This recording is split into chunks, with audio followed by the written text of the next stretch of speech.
you go all in on something, I would say that does take conviction. Now, your conviction might be how many chairs are you sitting on right now? One. Are you all in on the chair? The point really is you put on one pair of glasses. You've got one pair of AirPods right now. You're looking at me through one screen. You're using one microphone. That's a one microphone. Like, you trust it? Is that conviction? Seems kind of scary. Why don't you diversify? Why don't you use 10 microphones? The point really is things in your life. Do you drive in 10 cars at the same time or one car at one time? Do you drive down one street? Aren't you afraid that you're driving down one street? Do you take a different way? You know? So my point really is, if you're you get on one airplane, are you convicted? You put your entire family on the one airplane, aren't you afraid? I said, well, Bitcoin is the best crypto asset. Okay. What's the second best? There is no second best. There's no second best crypto asset. There's a crypto asset. It's called Bitcoin, right? Right? There's no second best, okay? But take all your money, buy Bitcoin. Then take all your time, figure out how to borrow more money to buy more Bitcoin. Then take all your time and figure out what you can sell to buy Bitcoin. And if you absolutely love the thing that you don't want to sell it, go mortgage your house and buy Bitcoin with it. And if you've got a business that you love because your family works for the business, it's in your family for 37 years, and you can't bear to sell it, mortgage it, finance it, and convert the proceeds into the hardest money on earth. Broski, the market is so red, I thought my MacBook was bleeding. This is the end, cuz. Yesterday I was a millionaire, today I'm a slumdog. This is not a dip, this is a black hole. Imbeciles, they have no idea. This is not a black hole, this is the beginning of a big bang. Why is Broski not panicking with us? Yeah, why is he so unfazed? Have you checked your wallet, cuz? The crypto is down 85%. Allow him, Broski, he's still in denial. Is it down by 85%? Or is it 85% off? Oh shit. No, gang, not the hustler mindset. Not the hustler mindset. Bro said it's not a crash, it's the circumstances, but you can change your mentality. Remember, brothers, the market sends his toughest battles to his most financially literate soldiers. When the Nasdaq falls, will you give up? Or remember that no amount of setbacks defeat a qualified mind? You see a dip and start to sell, but I remember that sudden emotions lack logic. Down isn't permanent. So I invest more into the S&P because I was born to struggle and persist. Nah, man, how does he do this it? guy knows something. Broski, was you in the board meeting with Donald Trump? So tell me, brothers, when the crops go dry, will you sell your land or sow more seeds, knowing that the harvest will always return? He's really got that hustler mindset. Bro's got that JP Morgan mentality. That's that quarter-zip discipline, cuz. Yeah, gang. Yeah, a few individuals that make it out, cuz. This guy's one of them. Damn, Rock, come on! What's the matter with you? There is no tomorrow! There is no tomorrow! There is no tomorrow! You may have noticed that crypto's crashing again, like it did in 2022 and 2018 and 2013. You get the picture. But there's something different about this crash that you need to know about. Crypto has always gone through boom-bust cycles, but now, thanks to loosening regulations, people can buy financial products that give them exposure to Bitcoin and other cryptocurrencies through the regulated stock markets. They're called ETFs, and over $100 billion worth of crypto was bought by ETFs in the past 2 years, as the size of the market seemed to only go up. But in October of last year, after Bitcoin briefly reached an all-time high price of $125,000, investors began to take some risk off the table and sell their shares of these ETFs. The result? The price of Bitcoin and other cryptocurrencies has nosedived. As of the time of recording this video, Bitcoin is down nearly 50% in just 4 months. So what happens now? Well, we'll see how much actual money is backing these cryptocurrencies. When people sell their shares of the crypto ETFs, the Wall Street firms that issue them, like BlackRock, turn to the crypto exchanges like Coinbase to actually sell the Bitcoin. But if there aren't enough buyers, then the price starts plunging. What's the floor? Well, zero. Ure.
No, no, no!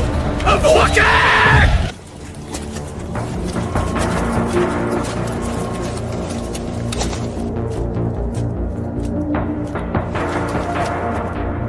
Naniを見ている?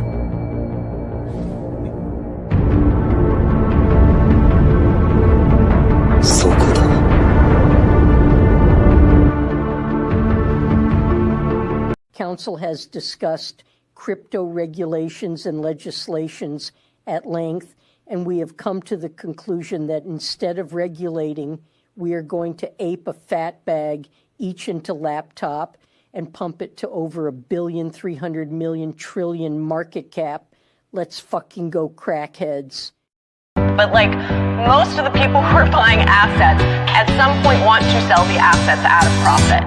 People that use fiat currency as a store of value, we call them poor. We call them poor.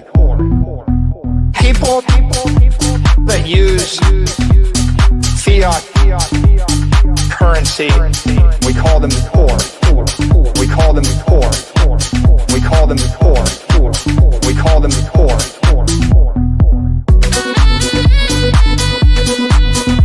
There's a name for them. We call them poor. We call them poor.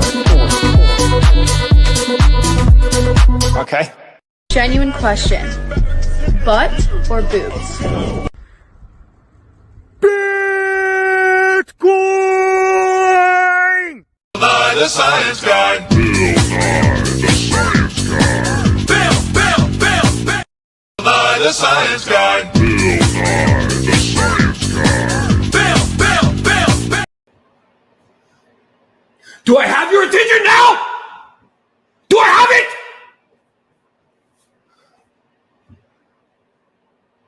Good. I thought so. The only thing that I've seen from you that has not, really panned out is the old Bitcoin statement. I still don't believe in Bitcoin, but as Jamie Dimon said a couple years, not just to me, to the shareholders, if my customers want me to make a market in I'll make a market in If you think it's going to replace the dollar as the main currency, if you think it's going to be like the national bank, that's just not going to happen. But it's happening. No, it's not. So it has $2 trillion in value, whatever the value is. But if you think that the Ford Foundation, the Rocket Foundation, the Federal Bank Reserve, they're all buying it. They're 1%. Well, why would they want any if it's going to be valueless? Because it's an embarrassment clause. Just in case it goes to $1 trillion, they participated. It's just so they're not totally embarrassed.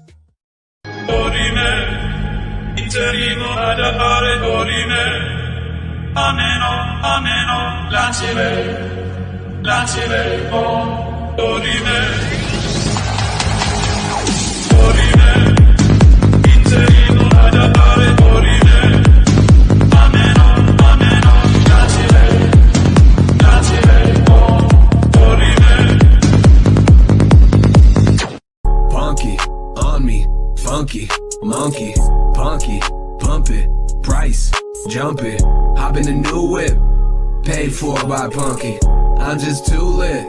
Somebody say something. A monkey that look like a frog, price look just like a dog's, full of some chads and gods. Fudders is mad I bought. Word to your mothers, this monkey is doing a lot. Take out a hammer, I'm whacking a fudder, just cleaning the face. Jumping on Twitter, take over the space. Punky is pumping, increasing the pace. A monkey that look like a frog, paid for my flight to Prague. Touchdown, Punky Lamborghini rental in the garage. She's at my Punky, we had a menage. No, she not Nikki, cause I'm too picky. That's why my portfolio as long as a blog. All about Punky and why that shit rocks. Punky take over the block, watch. Punky, on me, funky, monkey, punky, pump it, price, jump it, hop in a new whip, paid for by Punky. I'm just too lit. Somebody say something. Punky, on me, funky, monkey. Hey boss, good morning. Good, how you doing? Listen man, I'm not gonna be able to make it in today. No, I'm not calling in sick. I'm calling in rich. Yeah, you remember those Shiba Inu coins that you laughed at me for buying? Well, I bought 100 million of them.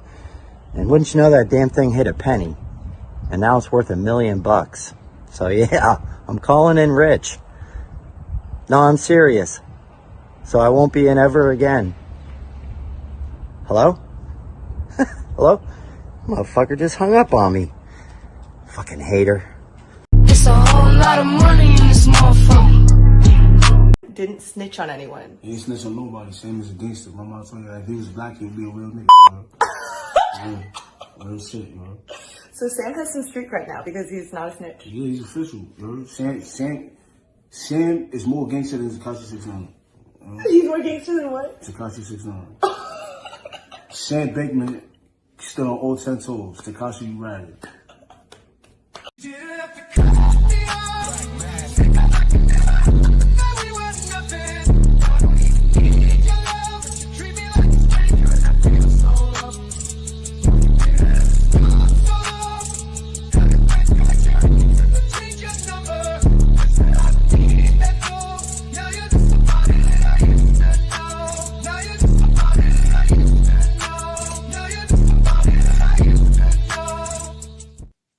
All right.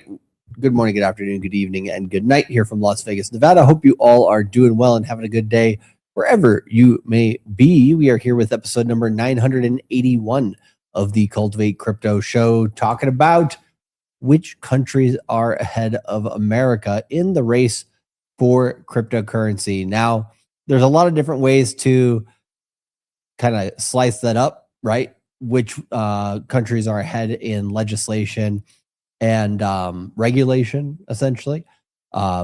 Which ones are ahead in mining, which ones are ahead in, I'd say, creation of actual, useful things in crypto, like a Bitcoin strategic reserve. Taiwan actually recently said they may create one as well. So, yeah, there's a lot of different things, I guess you could say. Also, taxes, which countries have the best tax rules for crypto, those types of things. Each one of those aspects is going to put different countries in first, but with Bitcoin, or not with Bitcoin in particular, but with crypto going towards the Clarity Act, trying to get that done here. I think they have about just under 2 more weeks, or maybe almost exactly 2 weeks to get that done. It's going to be interesting just to kind of look at that and think about, okay, if America doesn't get that done, where does it stand then in the crypto race? Is it so far behind that it can't come back, or is it decently in the mix? So we'll talk about that and the consequences of that here today, as well as just a few other things of what's going on in crypto. We got Dollar Cost Crypto with us, but he'll be with us in a minute. So FYI. Yeah, Chris Cross says, "Where's Grand Regent?" He's once he gets it done, we'll say what he's actually doing. But yeah, he's getting some stuff done for us. So I'll man the charts, I'll man the news, and then we'll get into some discussion here. So where should we start? Well, today is more. We had our casual Friday and Thursday, and now we're having a casual Saturday, essentially, right? So we'll take it chill today. We'll start off with the memes, and then we'll get into what's going on everywhere else in crypto. So might as well start with the memes. I don't think we have many or any that will cause copyright infringement on the video side. So we'll see. But we have your salary and also taxes at the same time. It was actually, I think, Milton Friedman back in, must have been the 1950s-ish, basically after World War II, as they were going into the Bretton Woods Agreement, and the U.S. dollar was, being made stronger again. Milton Friedman was consulted by the U.S. government for basically how can we get more tax from people without a lot of, what do you want to call it? Sorry? Yeah, exactly. Without an uprising first, yeah. and then also without like much pushback, right? So he said income tax. Shit, like and like then they what do you call it? They already had income tax at that point, but basically he said if you take it directly out of everybody's salary, and basically you take it out from the front point, they will see how much you take out, but they won't see it consistently, so they won't be so angry. I mean, that's some evil shit right there, right? And Milton Friedman, very smart guy, but it was about maybe 30, 40 years later in the 90s when he said, well, my bad. And then he also said, if there's ever going to be freedom of money or a peaceful revolution, it's the people are going to have with money, people are going to have to do that revolution through technology in a peaceful and uncensorable way. And that essentially about 15 years later, because I think he said that in like 1994, 95, 15 years later, that was essentially Bitcoin when it came out. So you could say Milton Friedman saw the future, created the future part, and the part he created was not great, but the part he could see at least maybe a way out of that if people chose. But man, does that, kind of crazy design there with your salary and taking out taxes right from the get-go.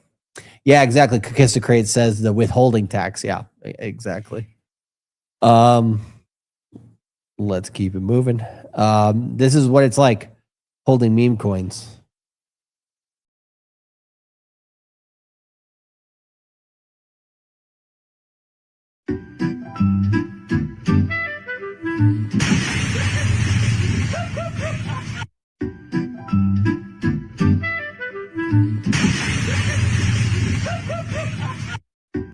It was that orangutan, officer.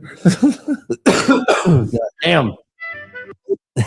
We're still, what do you call it, getting over the coughs and the flus and stuff. But damn, that meme coin had some fight in it.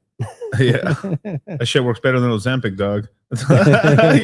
It's so crazy. It's a very weird fever. Like, you're just not hungry.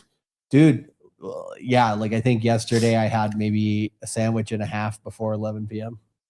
Yeah, it was pretty brutal.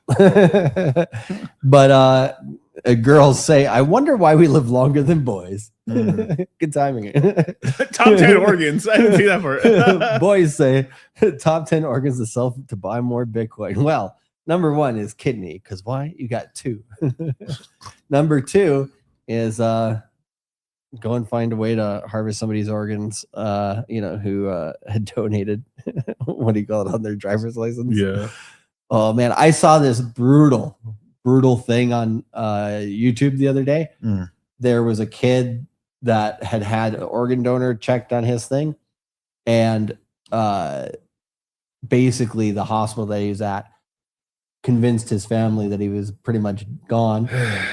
And when they said, okay, we got to have a doctor check to see if he is, passed away, or enough passed away before they do, like, what's that called? The something walk. What's that walk when they walk you down to the surgery room to basically kill you and take your organs? It's the honor walk. Honor Dude, the honor walks are the fucking craziest shit I've ever seen. I wouldn't trust hospitals in Texas, but Texas is notoriously bad for that. Like, there's like so many lawsuits. Like, there's just like, there's even secret parts of like the hospital where they basically had organs and that like some hospital staff didn't even know about. And it was, man, yeah. Apparently this story. So the kid did show enough signs of life that the doctor was like, I'm not going to do it. And then the lady who was working for the organ company was just yelling at people, being like, if you're not going to do it, I'm going to get a different doctor who will. And they basically started the procedure, and then it got stopped somehow. And the kid now had brain damage and, like, what do you call it, is permanently disabled. And when they asked him, like, what do you call it, how did you feel about the process? He was like, why are they trying to kill me?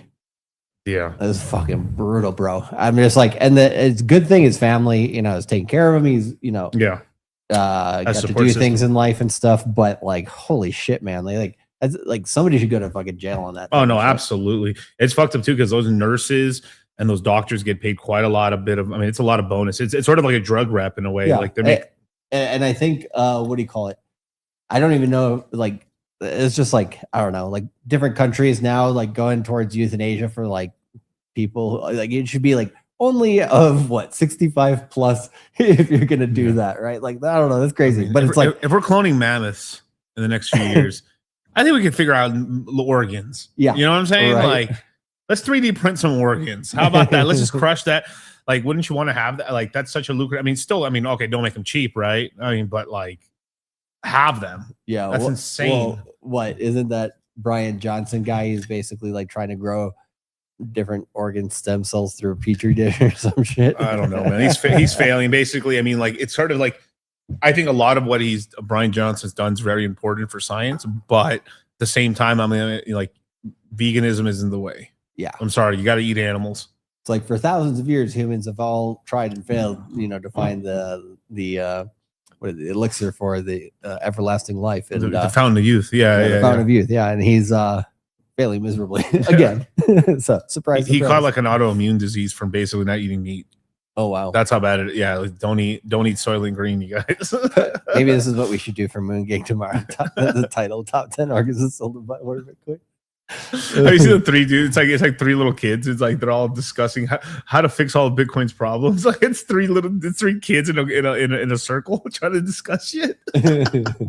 So long story short, make sure you sell your own organs and don't let the hospitals do it for you. That's right. Get that Bitcoin for it at least.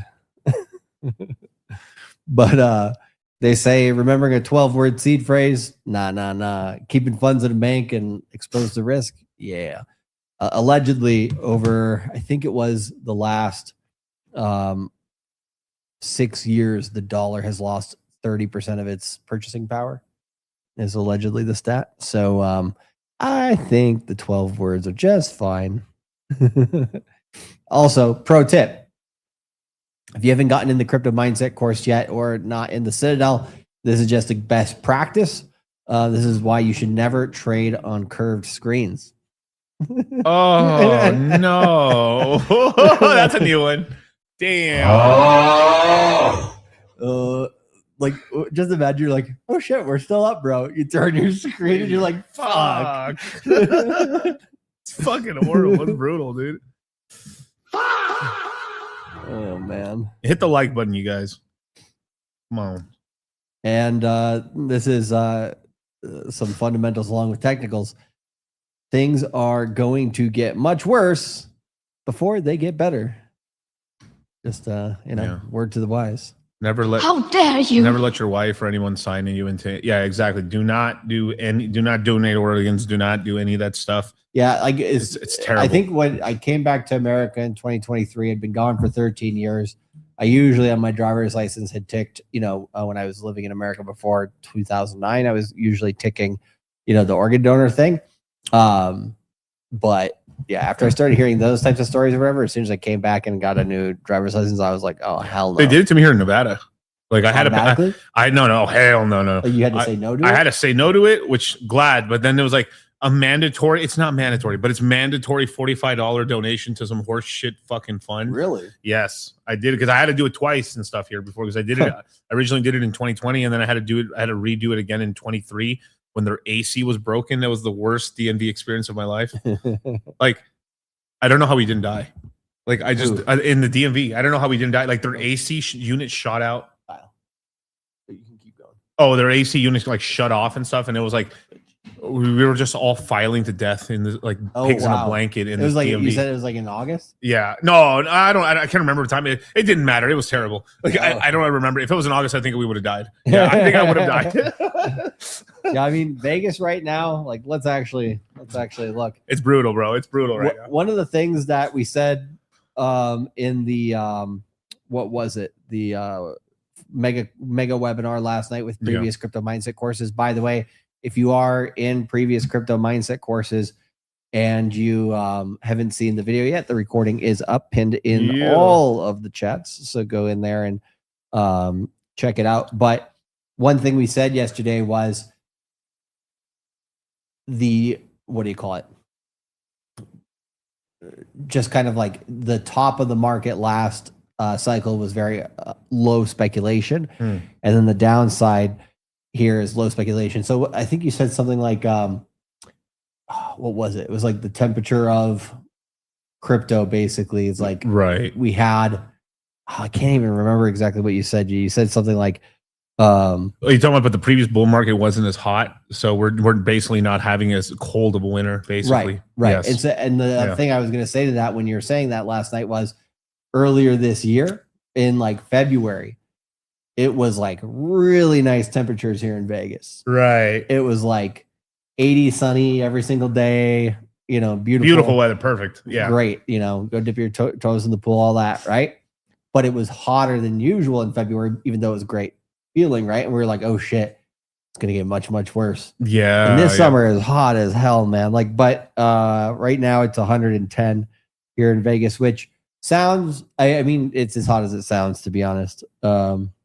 It says extreme heat warning on the. I can't remember the hottest temperature I was here. It was 117 or 122. It was like something ridiculous. I think the highest I've seen in Vegas was like 115, 17, something like that. But like in Death Valley, which isn't too far. I know here. It's not, but it's just like you're like, well, and I digress to Death Valley. It's right around the corner. I think they had that same year, which is maybe 2 years ago. Yeah. They had a record high there of like 125 or 130, something like that. Yeah, check how high did it get? Like, it's crazy. I do have the AC on, and I've been having a fever the last week. Yeah, 129 in Death Valley. So yeah, that's. What's the highest in Las Vegas ever? What's the highest recorded heat in Las Vegas? I want to hear that. I want to see that. No whammies. This year or ever? The highest temperature in 2026? No, ever. Yeah. Is 120. July. I knew I wasn't crazy. Yeah, it was 120. It was 2024. 2 years ago. 2 years ago. I remember that. I was like, AC didn't work. It worked. It didn't work. Yeah. And I think it was like 120 here, basically 130 in Death Valley at the same time. And I think that was like the highest ever recorded in Death Valley too. Yeah. It was only 10 degrees higher. 120 was ridiculous. And then even when it cooled down to 118 the next day, it still was fucking brutal. Dude. I got my Arizona was probably even hotter, probably. Yeah. Yeah. And Kakitsu Crate says it's a dry heat. Yeah, that's right. The dry heat though, once you get past 105, starts to get to you pretty good. Yeah. Because it's weird though, because at 100, it doesn't feel any different from 80. It's like high 80s. Yeah. But if it was Miami, if it was this hot and next to the ocean, oh my god, R.I.P. Like it would be death. Like I think there's like some statistic. I don't think it's ever been over 100 degrees in Miami.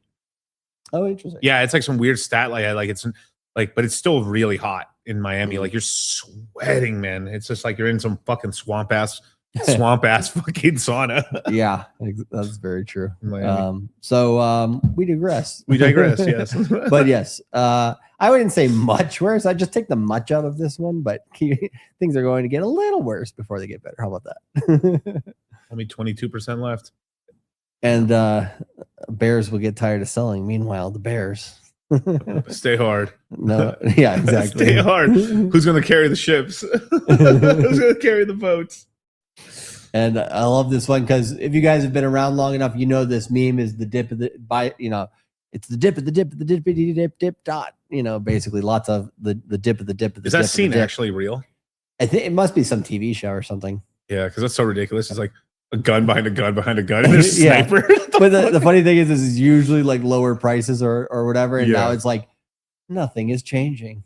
So it's just like, yeah. But dude, Vegas is so nice in November, December, January. Oh yeah, the winter here is amazing. So like basically September through April is great, right? It's basically just part of May, and then June, July, August is pretty brutal. Yeah. July and August are the worst. Basically, it's really 2 months of pretty hardcore. Yeah, so it's like a third of the year is bad. Yeah, and then 2/3 is awesome. Yeah, it's kind of like in Minnesota. Like the winter is the same but opposite. So it's January, February that is like the brutal cold. Right. Right. I think the first ever crypto mindset event we ever did was in the summer. We're like, probably not again. Yeah, that was. I mean, we didn't do any outside. I mean, too many outside activities when we rented a mansion and stuff. But like, fuck, it was brutal. Man, that was brutal. The mermaids almost died in the water. And Bitcoin about to make a move on Monday. This is so accurate. This is so fucking accurate. This one's been around so long. It's classic. They say Bitcoin is stable at 63, and I guess the euro is stable-ish. But we gotta say F you to the central bank digital currency coming out for the EU. So buy Bitcoin, baby. But just so you know, holding Bitcoin will make your hair grow back again, and buying the Crypto Mindset course will put more hair on your chest. So there you go. The more you know.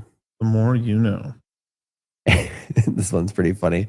This is our resident fitness influencer saying, here is a simple move to help cure your back pain.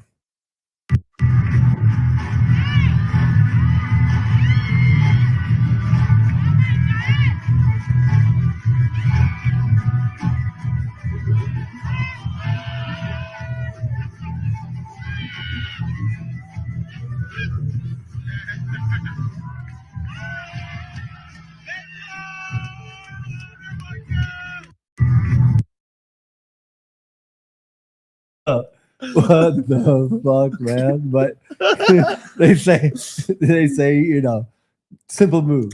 Don't worry about it. It'll cure your back pain. I'll teach you my ways. The ways. What? Fucking terrible. And girls with 5 figures say, ew, I'll never eat here. Men with 12 figures, give me all the burgers, baby. Yeah. And they call us dreamers, Miguel, but we're the ones who don't sleep. I literally didn't sleep. I literally didn't sleep last night. You guys, careful with these experimental nootropics. They're very powerful. For everyone in the webinar knows exactly what I took last night. Bro, I think I slept 30 minutes. I kept sleeping I kept waking up 30 minutes, 2 hours, going back to sleep for 30 minutes in 2 hours. It's brutal, bro. Fucking brutal. Yeah, that's pretty brutal. But getting ready for no sleep, gang. Speaking about brutality, don't listen to the haters, right? They say you're a dreamer, you're a failure, you're a loser, you're a gambler, you're a scammer. But you know, just keep swing trading, baby. What's the other meme? Like, just never stop gambling. Yes. No. But they also say gambler, right? But I mean, like, hey, if you do it right. But what if I told you we were in a bull trap? A bull trap? Yes. A bull trap within a bear trap, within a dip inside a super cycle. Let's go. Yes. And the world versus crypto. Well, not even versus we should crypto, have finance guys, really. Huh? The whole finance industry is gambling right now. Like, everyone's gambling, bro. Everyone. Yep. That's even the teleprompter guy for Trump's gambling. Yeah, well, I guess, is it a gamble if you know that? Yeah, if you know what's coming, right? Right. And World War III just started. Meanwhile, day traders order just filled. Yeah, what a good day. And this is people who think crypto will fail. Meanwhile, me still holding. One day we will rise. Rise from the ashes. That's right. And people, when they're in the cage, going for that job. But there are other ways out. Hashtag Crypto Mindset Q3 2024. 2026. I was like, hell, we're not in 24. No. But this is Crypto Bros next month in August in the Crypto Mindset course. Whew.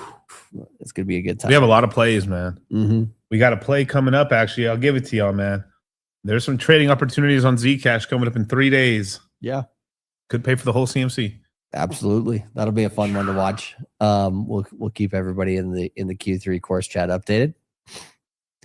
You had a good play in there too, Charlie. Yeah. That play is, I would say, there's 2 things right now. It depends on what Bitcoin does going into Monday. And then from there, that'll basically tell us what we want. Because 29th is which day of the week? The Wednesday? Wednesday. Let me look. Because that's when the Fed meeting yes, comes in. Wednesday. Yeah, so Monday to Wednesday, once we start seeing what's happening there, that'll tell us next moves, basically. Yeah. But hold on a second. Yeah. We also have a stream coming up with Sartain on the Sartain Report soon as well on Monday. Kind of a later stream. I think it's going to be like at 9 o'clock at night, actually. But hey, Vegas doesn't sleep. That's right. That's right. God damn. That needs to get out of me. I'm like, shit. But gotta get my singing voice back. I'm like, it was like making terrible, nasty sounds to the mic. I'm like, no. Chris Cross, I mean, there's people in the chat like, what did you take for not to sleep? It sounds sexy. You don't feel sexy. Like at the time, it feels pretty cool, but you're like, yikes, dude. Methane blue, careful how much you take. That's it did. I will say this though, man. Holy shit, night boners. God damn. Like diamond tip. Like, holy shit. That was pretty crazy. I have no idea why I did that, but that was insanity, dude. Babe, wake up. You're not awake. I don't care. But anyways. The new Hannity podcast. You know, speaking of hard, August will be bullish for crypto, baby. This is what your house looks like when August comes around and you're in the crypto mindset course. Because they say always trust your gut. So Max Long, brother, we're definitely going higher, way higher. And last but not least, time to make sure that you're getting towards your goals, baby. If you are not already more than, I would say, 70% of the way towards your goals, you got to get moving. Got to get in the crypto mindset. Right. But we got 27. Actually, I think just now at 5. Yeah, we just got a new print. We got 26. Wow. Huge difference. Huge. Oh man. Like basically since the beginning of July, it's just been a range here. We went a little greedy above 30, and then it's been in that range between 20 to 30 the whole time. So not really too much going on there. But let's take a look at Bitcoin and Ethereum. Let's see here. We will put this here. So we have not crossed that line. Bitcoin right now is holding trying its best. Like this is kind of funny. You zoom in on the daily, you see that 20-day moving average. Bitcoin is just on it now. So it just closed. It closed below it. Then it just closed above it. And now it's just sitting there. Like literally doing nothing. So right now, if you start seeing Bitcoin get back above that 12 EMA, that would be a good sign. But ultimately, Bitcoin needs to test the Bollinger Bands again to get bullish again. Otherwise, we expect Monday, Tuesday, Wednesday for Bitcoin to drop towards 62.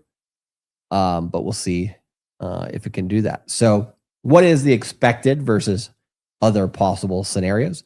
So the expected scenario here is that we basically, if we go down right now, I would say it's most likely that this would be the 60-day cycle low, and we would have a high on day 10, and we would come down pretty much into August 4th, which would be day 60, to maybe day 65, which would be like August 9th. So when we have the crypto mindset course, the 4th to the 9th, is basically this section of webinars here. So that's where we would expect the cycle low. So if Bitcoin does drop, I would say where would it, let's say it's between that time, 58,000, or maybe holding a little higher at 59, or doing a little wick down here. That's the expected, because we're in a bear market. Also, we could not get past that previous high here. So it seems more than likely that we should drop into a low, get a low in that first part of August, and then basically start making a run. If we come down and we hold above both of these lows and we don't make a new low, that would be an extremely bullish sign. Why? Because 60-day cycle wise, it would mean you're supposed to make a new low, which would be like 57K or 56K. But if that doesn't happen and we hold up better, but we do still go into a timing-based low, just not a price one, then that basically says sellers are not completely exhausted, but exhausted enough to not be able to push it down to a proper cycle low. So that's the expected. The unexpected would be the more fun side for the short term. The unexpected would be that we have the cycle low in here. And we have a high so far on day 20. We're coming into a little bit of a dip. Day 30 would be July 31st. So after that, we start seeing maybe a new high here, maybe into like day 40 to day 50. We get a nice right translated cycle. And we come up and we tangle with the 111 and 200 day moving average, right? Maybe get a nice right translated cycle and then come down at the end of August. In this case, yeah, the end of August.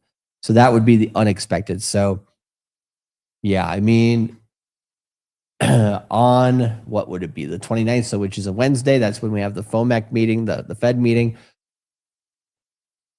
The only thing I like, if they say we're not going to do anything with rates, you know, we're just going to keep it there and we're not going to hike it. That might be a little bit bullish, but not hugely.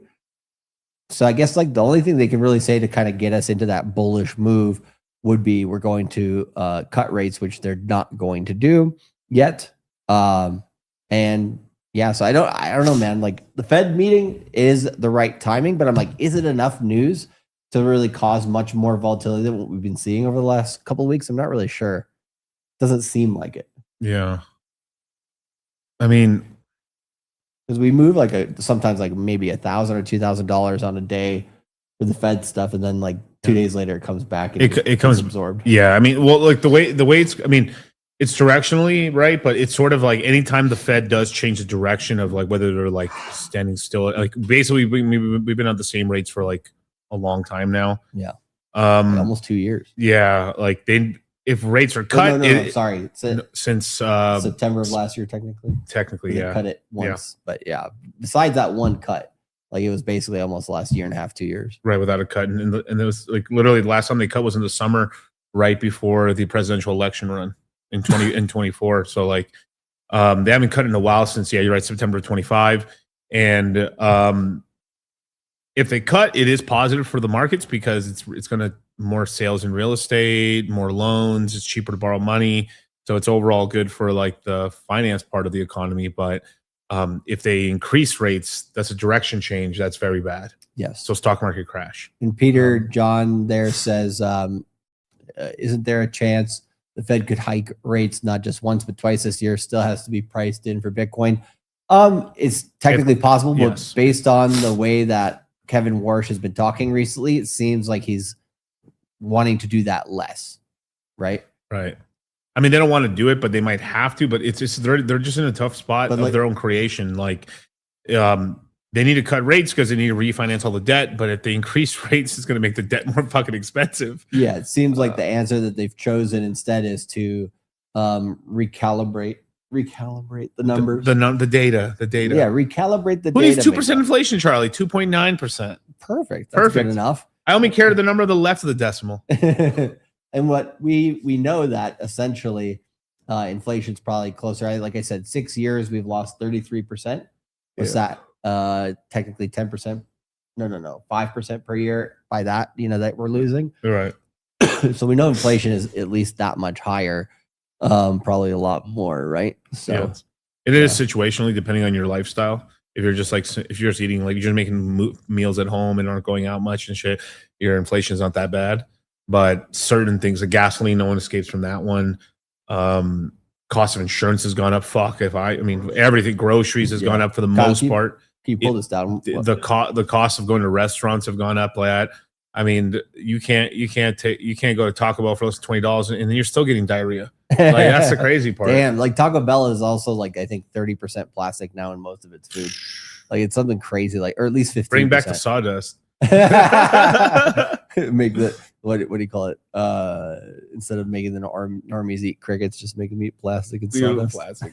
You want to hear something crazy? So I don't know if this is 100% true, but so you know how they've been saying that, like, oh, there's a bunch of microplastics in everyone's balls and stuff, and microplastics. They're saying possibly they may have been incorrect about this. That labs have been studying the microplastics, wear gloves. The way gloves work is that they're essentially shedding microplastics. That's why you're able to like move with like rubber gloves like this. So they're saying they may have just contaminated all the specimens they were testing because everyone was wearing gloves. So they're looking into this now. They're saying like, fuck, the numbers may be actually blown out of proportion actually. And there's actually, and some of the plastics that they did actually get are too large they don't really cross the blood-brain barrier and collect, and they actually get essentially excreted out through sweat and through piss and blood, no piss and shit basically. So it actually could be a bit of a psyop of their own making, because like you have to wear gloves, right? But that could contaminate things. Yeah. Speaking of which, Fed contamination. Let's pull up this one. Fed contamination. Buying me some time to pull up this chart. Yeah. So yeah, the way it is right now, the expectations for July, so earlier this month, when was the date? It was here, the CPI on July 14th, right? The next one is August 12th. So for right now, the Fed is working with the data on the CPI saying that inflation has gone down a bit. So that leads me to believe that they are less likely to hike rates in this next one. But if August, right, comes back and says inflation's gone higher, because I mean, man, if you look at gas prices right now, it's gone crazy high. It almost went to $5, I think, the other day on just regular gas here in Vegas, which it had been closer to like $4. I think when that memorandum that they had made with Iran was around in what was that, June, something like that. So yeah, the June data was fine because of that, but the next data coming out on August 12th, which is the July data, might be bad. So like if we're looking here at the Fed, most people are expecting no change, but there is a 34% chance, according to this data here, that there may be an increase. So that's pretty high. Yeah, it's a pretty high chance. But again, if we go to the next one will be September. And who gave these numbers? This is the CME group. Oh, I was about to say it was cashing numbers. Discard it. Yeah, no, the CME's been almost exactly accurate with these numbers. I think on the next one in September, they have almost a guaranteed hike there. Interesting. Yeah, I would agree with September being much more likely, and that would be September 16th. And when does that line up with, Miguel? Going into the 4-year cycle low. So it's like, okay, this one, no hikes, we're safe. Next one, that gives us some plays for August. Price moves a little bit, we make some money.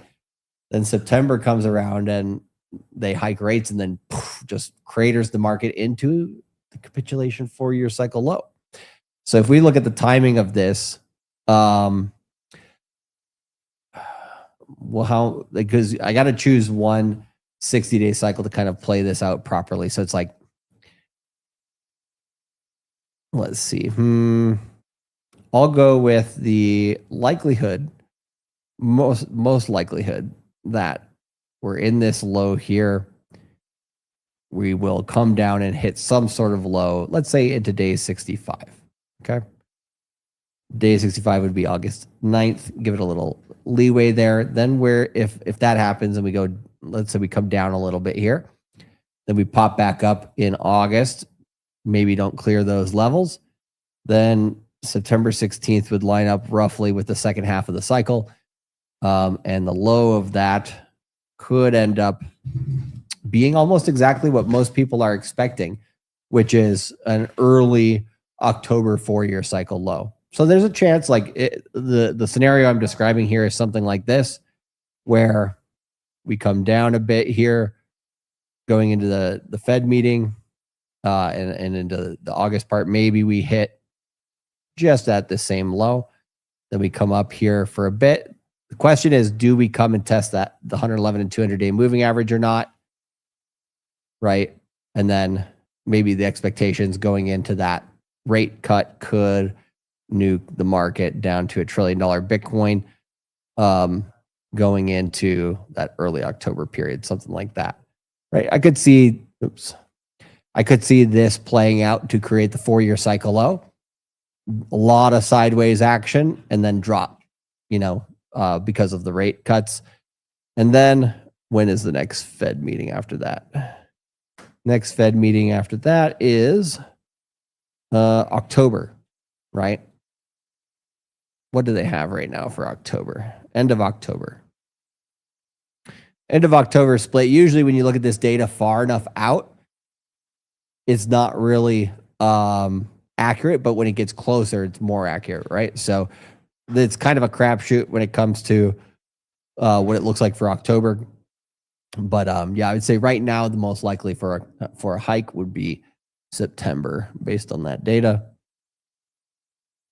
Let's see, what does Bones say there? U.S. debt is on track to reach 40 trillion by September. Market's already pricing an interest rate hike. Yeah, I think there will be at least one. Will there be two is a question. If there's two, that's what could really bring, like if there's one at the end of October as well. So like I think there's more likely to be this one here on September. And then if there's one in October there too, right, going into midterms, those two basically is what could keep price down for a bit. All right. So that's interesting enough data there. But yeah, we'll see first here what happens going into August. The Monday, Tuesday, Wednesday next week should be pretty pivotal. Let's go to Ethereum. Ethereum here just chilling right under its 12 EMA on the weekly. Not really doing too much, to be honest. So it's waiting to see what Bitcoin's going to do. Right now, this whole weekend, the moral of the story this weekend is just like, come on, Bitcoin, do something. People are waiting for Bitcoin to do something. Then when we come into next week, they're like, oh, but not that. So, whenever you ask for Bitcoin volatility, you will get it. But the altcoins are not really doing too much on the total 3 market cap. They're just kind of chilling. So not too much to see there. But let's see, where did I want to go after this? Let's take a look at a few coins here, see what's moving and shaking, and then we'll get into some of the discussion on kind of where the United States is on the crypto race.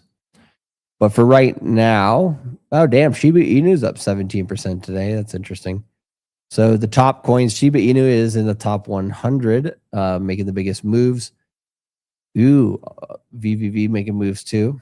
To the downside, nothing really down all that much. Shiba Inu is your only real volatility in the top 100 there.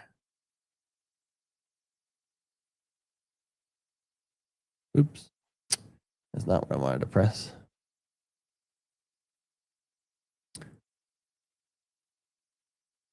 All right. And then the top 200 here. Dexy, this one had basically just, like you could see, it just would crash. So not really much to see there that we haven't looked at already. Quack AI. That sounds like a sound investment. Bitway up 16%. Lorenzo Protocol up 13%. So those are the other ones pumping. Dumping, nothing really dumping. So there's not a lot of dumping right now in crypto. It's just a lot of waiting to see what Bitcoin does. All coins are kind of holding. But let's look at Shiba Inu and see what it's got.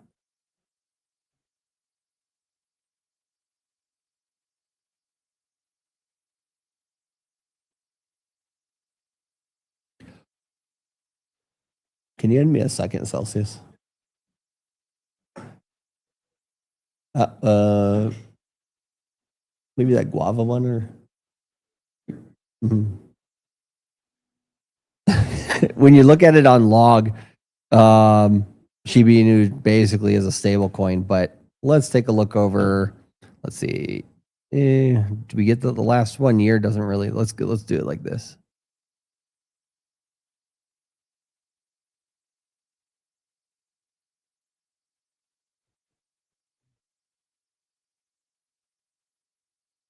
Yeah, so I mean that's damn. Like it's just down so bad that it's starting to get a little bit of rally there.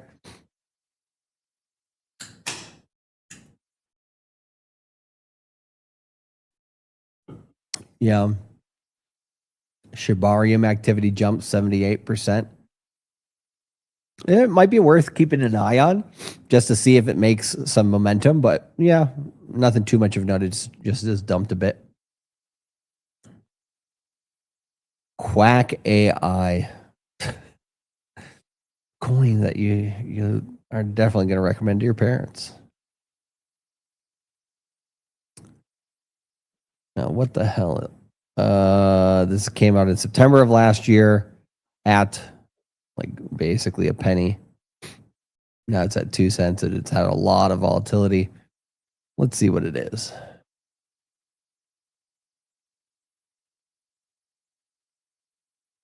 Price chart doesn't look too much, and there's billions and billions of coins, so I'd be careful about it. Let's see what it is.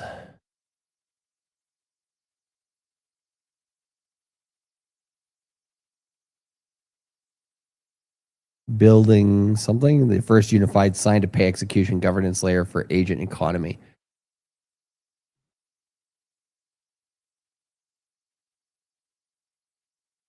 Yeah, I mean, agent payments, there's going to be so many different types of technology that are being created for it. It is eventually something that will happen, but there's going to be too many projects trying to do the same thing on that. So, yeah, that one I'm not too interested in. This one, the chart doesn't look that bad, but it as well has tons of supply. It's a Binance chain coin, so there tends to be some pump and dumps going on there. They just did perpetual trading on this, so I guess people are going long. But it's kind of like a lemming possible coin to some extent, like people just following the herd. The Internet Capital Gateway connecting on-chain liquidity to global opportunities, incubated by Easy Residency and backed by Yeezy Labs and Tron DAO. So Tron DAO and Yeezy Labs both have significant impact here in crypto. So yeah, maybe worth looking into a little bit. God damn. Hold on a second. Kikos the Greats in the chat says Shiba's up. I need to call my boss. That's right. Did it work? Oh, beautiful.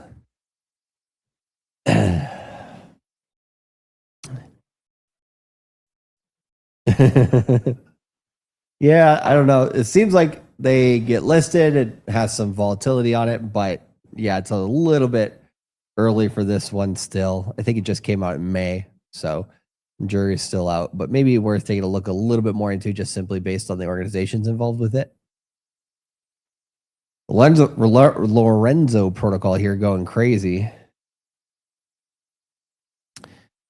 Wow.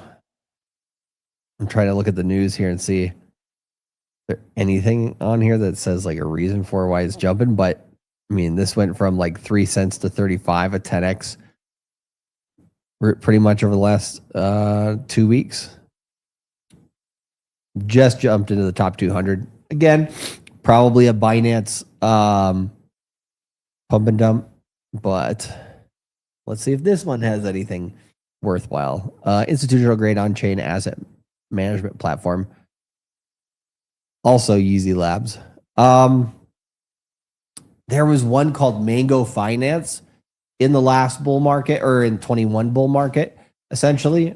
You remember Mango? Yeah, I remember Mango. Yeah, Mango was like, what happened to them? Because didn't somebody like drain a bunch of their money? Yeah, it was an illegal way because it was in accordance with the contracts or something. Yeah. If I remember right, Mango was like trading / also like a lending platform, and yeah, it was like some lawsuit there. I mean, it possibly had like contracts where like they basically had like, it's almost like they legally lent them like $50 to $100 million of assets, so like their platform could basically have more liquidity, so they can lend out and make more money, basically. So yeah, it's been a minute. I haven't heard that name in a while. Yeah, well, this one just reminded me of it because it says institutional grade on-chain asset management. I'm like, but Mango is more for retail, not for institutions. Right. It was like retail trying to do institutional things, which just didn't make too much sense. There was one platform called Orchid back in the day that actually was pretty well. I mean, that was pretty well run. It's just what ended up happening is that the Ethereum gas fees killed a lot of the on-chain stuff except for Aave. Oh, really? Yeah, Orchid was really good. Like actually, the token actually ran all right for a while, but when Hex started getting expensive to stake, yeah, their transactions started getting really expensive as well, and they suffered for a minute, and then basically it kind of just destroyed their platform, and that's why like a lot of that on-chain lending stuff went over to like scam lending actually that happened on Aave and but mostly on the platforms on Solana in 21 and stuff, because like it was the gas charges and kind of like the amount of like smart contracts you could have per block on Ethereum was really fucking expensive. I think I had done a tutorial on it in like Q3 of 21.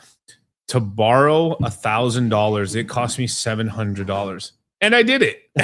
I remember doing that, and I'll be like, "This is fucking stupid," because you'd have to borrow so much, and then on top of that, I'm kind of self-lending myself the money. It isn't like they're just giving me money. They're like, I was depositing $1,000 or like 2,000, basically Ethereum at the time, to then borrow this much money, and then on top of that, I had to pay $700 in gas fees to Ethereum to get it done.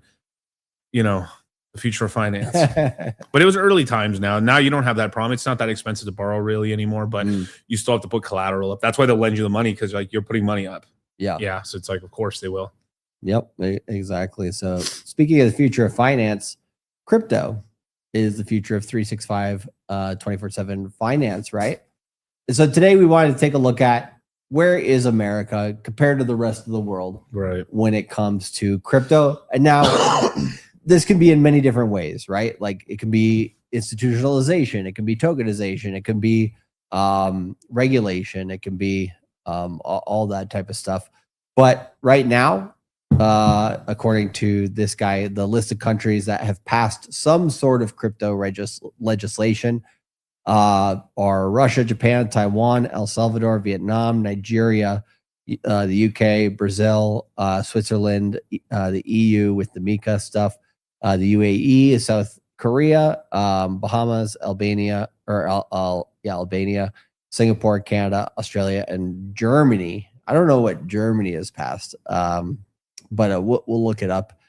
Here. You don't remember, Charlie? They sold the family jewels. Yeah. Can you pull it off here for a second, Kyle? I'm going to actually pull up one thing. Oh, yeah. You want to remind people of that a little bit? Yeah. They basically sold the family. Well, obviously it was through a hack. They got hold of a bunch of BTC, and was it like 58,000 Bitcoin? It was a very substantial amount of BTC, and they essentially sold it at a very terrible price. I think somewhere in the mid $30,000 range. And then the price never came back, basically. There is a chance, I think we showed it on the charts last night, that like if BTC crashed, they can maybe on a wick catch back up to where they sold it all, because they started selling it in the 30s, and by the time they were done selling all their Bitcoin, it was somewhere around like $46,000 Bitcoin, if I remember right, where they sold it all out. So maybe they have a chance. Deutschland has a chance to at least buy their Bitcoin back, possibly if they're fast enough on the dip. But I think the likelihood of that is pretty low. Yeah, very, very low. I'm thinking that would be cool if they did buy it back. They're like, oh, they bought it back. Sweet. True. But they have this very small window in history to do it. Yeah, well, and then the gain that they would have on that is so minimal. It's like they would have been better to have sold it towards 100K and then bought back in now. But let's see. Pull this up, Kyle.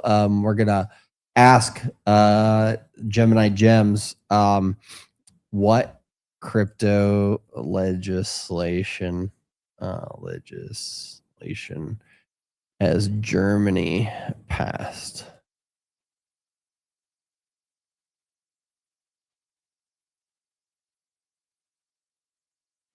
Germany has established a proactive legal structure. Oh, what the hell? Did I press something? No. What? That was gay. Shout out to Gemini.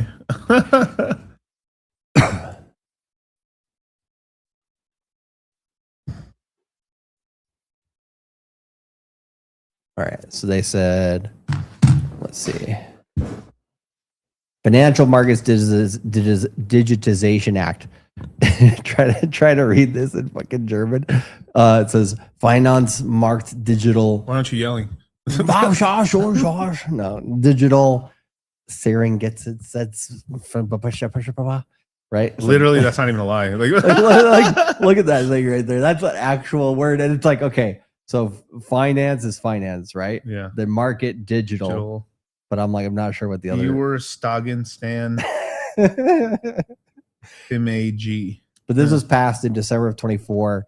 I guess this is Germany's companion law to the MiCA. So, and here's, I know we're talking about the United States being behind a little bit right now, but the only reason why we're taking that angle, yeah, is because we need to get some fire under our ass, right? And it's true. Yeah.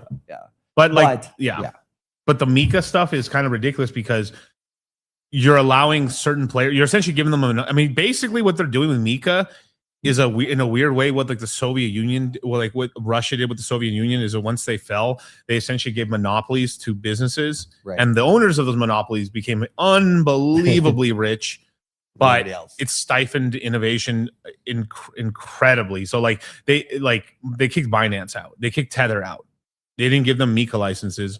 So basically, like, what are they giving out, like 5 MiCA licenses a year, 10 MiCA? Like, how do you get innovation? So essentially, you have to sell out to, if you're lucky, you get bought out by some corporation who has the MiCA license, and then, but this is in short term, it's great. Long term, this is fucking horrible because it stifles innovation. That means some of the best companies in the EU or the talent is just going to go to the United States or somewhere else to build, basically. So they're further brain draining Europe. Yeah, Europe is probably, out of everybody who's done crypto legislation, I would say Europe is probably the most overbearing. The United States legislation so far has allowed for kind of like an open-ended, like, it's like, okay, crypto is now pretty much okay to use, but we're going to kind of keep it open-ended a little bit on what we're going to do with it, versus MiCA is like, hey, we're going to cut 80% of all competition here, and we're just going to make a small sandbox that we like. So yeah, not quite as good, but let's see what Gemini says on America, because we got the Genius Act that passed last year. But yeah, so basically just Genius. And then they're trying to get the what do you call it? God damn it, that's how my brain's slow today. What's the one the clarity, right? So they're trying to get clarity, but America so far has only been okay with actual legislation on stable coins. If you look at the other countries on this list, Russia, what have they done? They've basically said, hey, we can use crypto. That's about it. Japan says, we can use it, and we're going to build, different things with it. But Japan, when Bitcoin came out, when the bull market was in 2017, within I think it was 3 months, they made some legislation that Bitcoin was viewed as like a legal currency, something like that. Taiwan's looking at a national reserve. El Salvador is probably, out of all these countries, El Salvador's probably done the most that makes sense. Absolutely. Yeah. Because they're basically saying it's a currency, like Bitcoin's a currency in El Salvador, and then they're mining it with the volcano energy. They seem to be very, I mean, they're very pro Bitcoin. Yes. But I don't know how pro crypto they are, because I haven't been there. They have to be, right? Yeah. They have to be pro crypto. I think they're open to crypto, but they're just highly Bitcoin focused because of the mining activities. Yeah. Other countries that have big mining are America now. Compared to what it used to be. China used to be the number one. Now it's America. Bhutan, out of all countries, it's like near Nepal. Yeah. They, I think, have, for a small country, some of the most active I forget how much Bitcoin mining produces for their GDP, but it's like something crazy, like 30%. Pretty substantial, yeah. Yeah, it's a big amount. And we recently had Kyrgyzstan also approved to create a strategic Bitcoin reserve just today. How do you spell that one? It is KYG, no, KYjelly, no, KYRGYZ Stan. It's apparently next to oh wow. Yeah. Wow. I was actually shit. I was lowballing it for Bhutan. Jesus Christ. So for those of you guys who can't see this part, but Bhutan, it's is the the Bitcoin mining is 29 to 40% of their GDP. So I said 40% of their GDP. That's crazy. But they have a lot of, I think, hydroelectric energy. Yeah. Investments allocated. So yeah, they were quietly mining it for years before really advertising it too much to the world, that they were doing that. But yeah, Bitcoin's become a huge strategy for them, and for a small country like that, that just makes so much sense. Oh yeah, it's huge. And it's from 29. They started in 2019, basically. Good time, yeah, not bad. Right before the halvenings. smart, yeah. And I'm trying to think of other countries. Iran has a pretty good mining infrastructure, at least I would say it's somewhat competitive. Where did Tether go? Tether went somewhere they didn't go to go to El Salvador. Yes, but then they're working with Bolivia and a couple other countries to have, like, I think it was Bolivia was considering to have Tether as an actual, like, consider its US a version of its US currency, right? Something like that. Yeah, because Tether was basically kicked out of Europe for the Mika stuff. And then UAE, right, the United Arab Emirates, probably has the best tax base right now for crypto. Like, they're like, hey, crypto projects, come over, build in the UAE, get all these tax breaks and everything. Like we've said before, it could be a honey pot a little bit, right? Get a lot of crypto people there and then kind of rug their ass. So how safe is that? I don't know. Switzerland's a huge hub for like big founders as well. Like pretty much all the Solana big wigs live in Switzerland or based out of Switzerland now. Yeah, I thought being how neutral Switzerland is, I thought they might be closer to where Singapore is in crypto adoption by now. But it's kind of like for crypto, Singapore is the new Switzerland to some extent. Yeah, because like guys like Vitalik, they go and they live in Singapore for a while. There's a lot of different development hubs for crypto there. I'm looking at the rest of this list and I'm like, I don't know too much. I'm trying to think who else. Like, I'm just thinking of the world map in my head. I mean, talked about Japan. China is losing their grip on it, but it seems almost willing. Yeah, Agarthia is doing pretty good with the Bitcoin. What was, I'm like trying to think, what is the most random country I can think of that's done something? It's probably Bhutan. I know there's one more. There's like a small one here. I mean, Iceland has a lot of mining facilities. Yeah, that's actually true. They have a ton. What's called hydroelectric. Yep. And stuff as cool, I mean, actually, El Salvador too. Like it's volcanic powered as well. Yeah. So if we kind of just think of the tapestry there of like all these different countries, some of them doing some kind of overbearing stuff, some of them doing more stuff that's more free. I would say you got a little legislation, a little regulation, but not a lot of strong regulation anywhere. It's just like people tiptoeing in. Right. And then in terms of Bitcoin strategic reserves, Germany sold all of theirs. America's not selling, but not buying. We'll look at what Taiwan's plan here is in a second.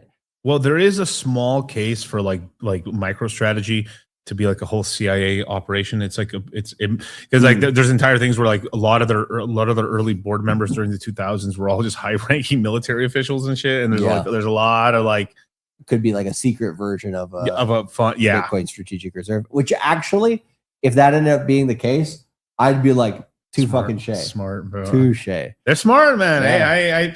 But it's just like, it makes a lot of sense because it's like at this point in time, like this is where people are starting to catch up. The reason, you know why the Jew hate stuff is getting so big? It's not in the past. Like I think people knew about it in the past a little bit. Like people knew in Hollywood, right? But what people are getting mad about is that, okay, it's okay if like nepotism in this gets you in Hollywood or gets you roles and stuff. Okay, that's Hollywood, right? But people are getting pissed because now I have to be a social media influencer for my business. And now all the biggest social media influencers are just getting put in place. And it's not fair democratic. It's not, you're not allowing the real talent to actually get famous. And that's what people, and I think that's where a lot of it stems from. Even social media influencers, a lot of the top guys are just getting pushed out by, you basically have a secret agency that just puts you in those positions and stuff. So it's like, it's all plants. It's all, even, I can even say for the, like most of the top crypto guys in the last like fucking 4 or 5 years, we're all crypto plant. They're all plants. Yeah. They're all plants. Like Magic on the bear market, they're getting all this sponsorship money and shit from these fucking jumpstart companies and shit. Like, you know, I mean, that's why, I mean, it pisses me off a little bit too. I mean, I have, that's why I do have respect for a lot of the OGs that are still around, like a BitLord or a Kobe, but like they've graduated to the point where like they almost look from far away. They look like, I mean, they've already like, they basically took the handshake already.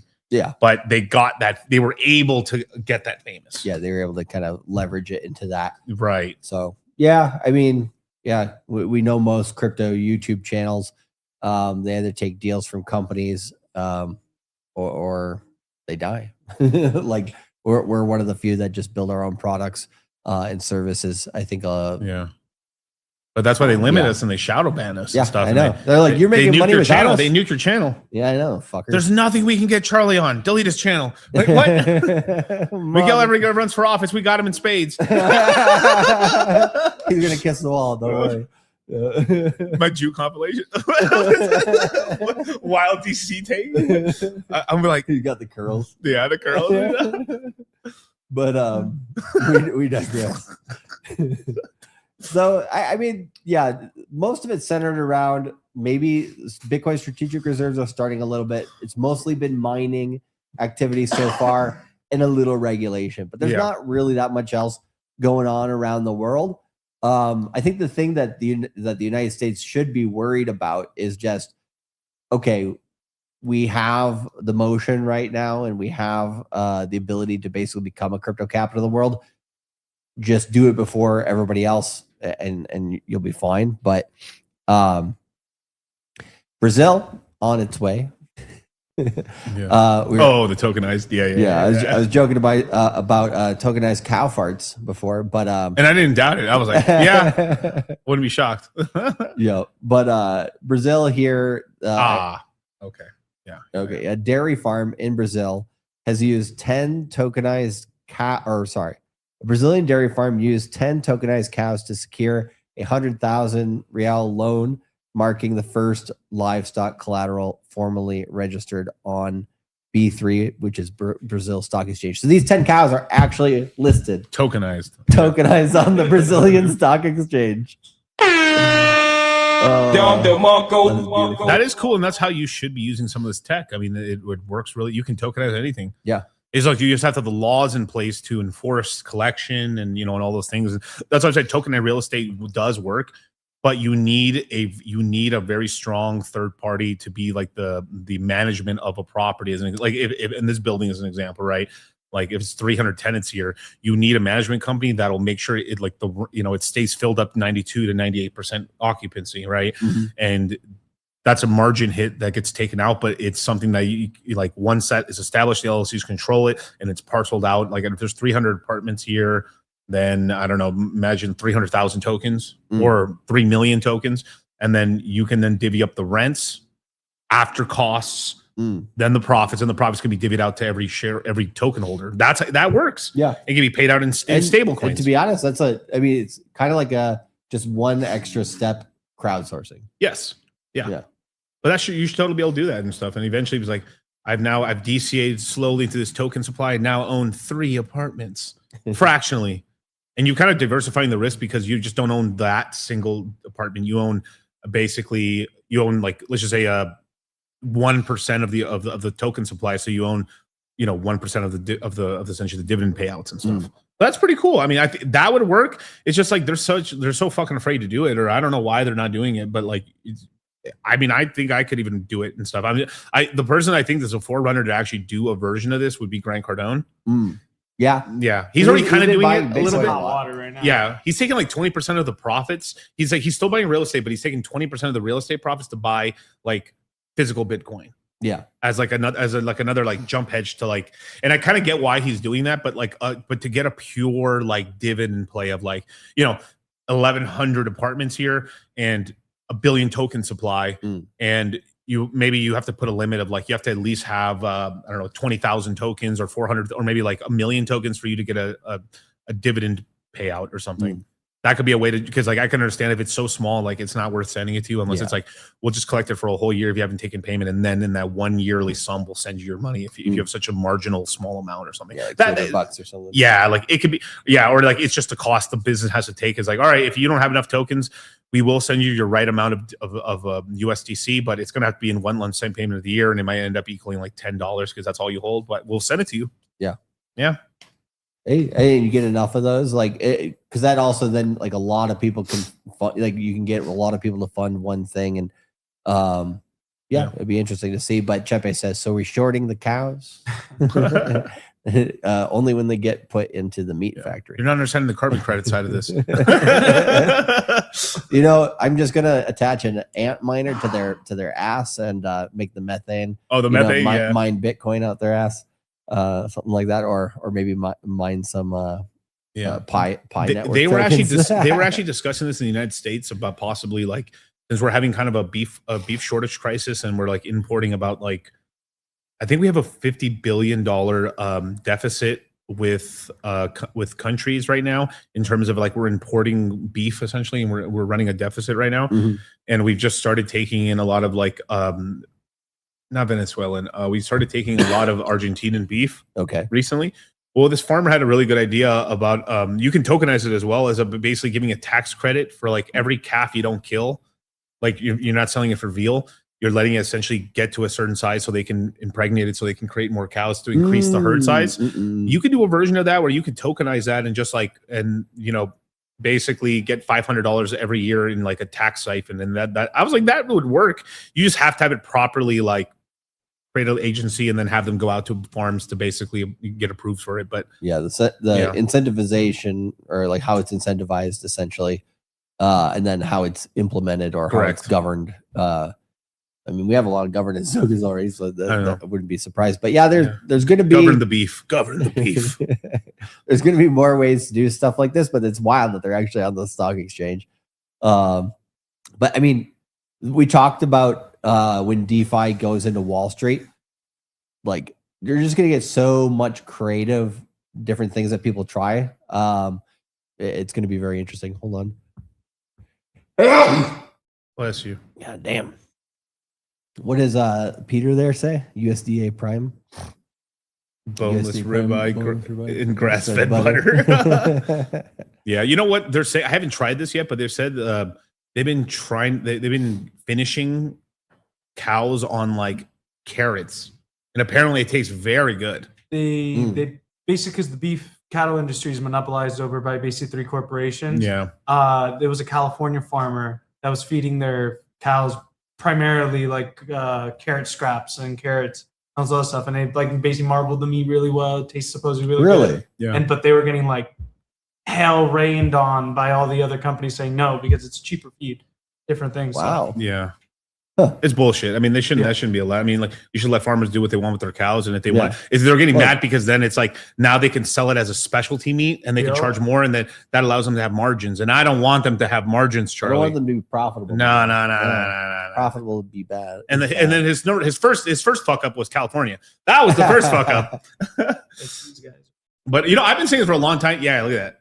Yeah, Santa screen on that, Kyle? Yeah. I never. I love cows. Cows are so cool. I didn't think we'd be talking this much about cows today. Well, you say tokenized farts. I had to go into it. Essentially, these guys. I might have to speculate in this. Tokenized cow farts. This is where have you guys seen like Yellowstone and stuff like that? They basically kind of touched on this on the last season, where now you're starting to see a lot of farms starting to do websites and selling beef direct to consumer. Yeah, that's actually really smart. I've also heard of beets, of like them also give them beets as well. Yeah, you could like shop here. They do like. Shout out to them, it's kind of genius because like the Kobe beef in Japan, right? They just feed the sake and stuff to the cows. The Wynn Casino uses it. Oh, nice. Yeah, that's about right.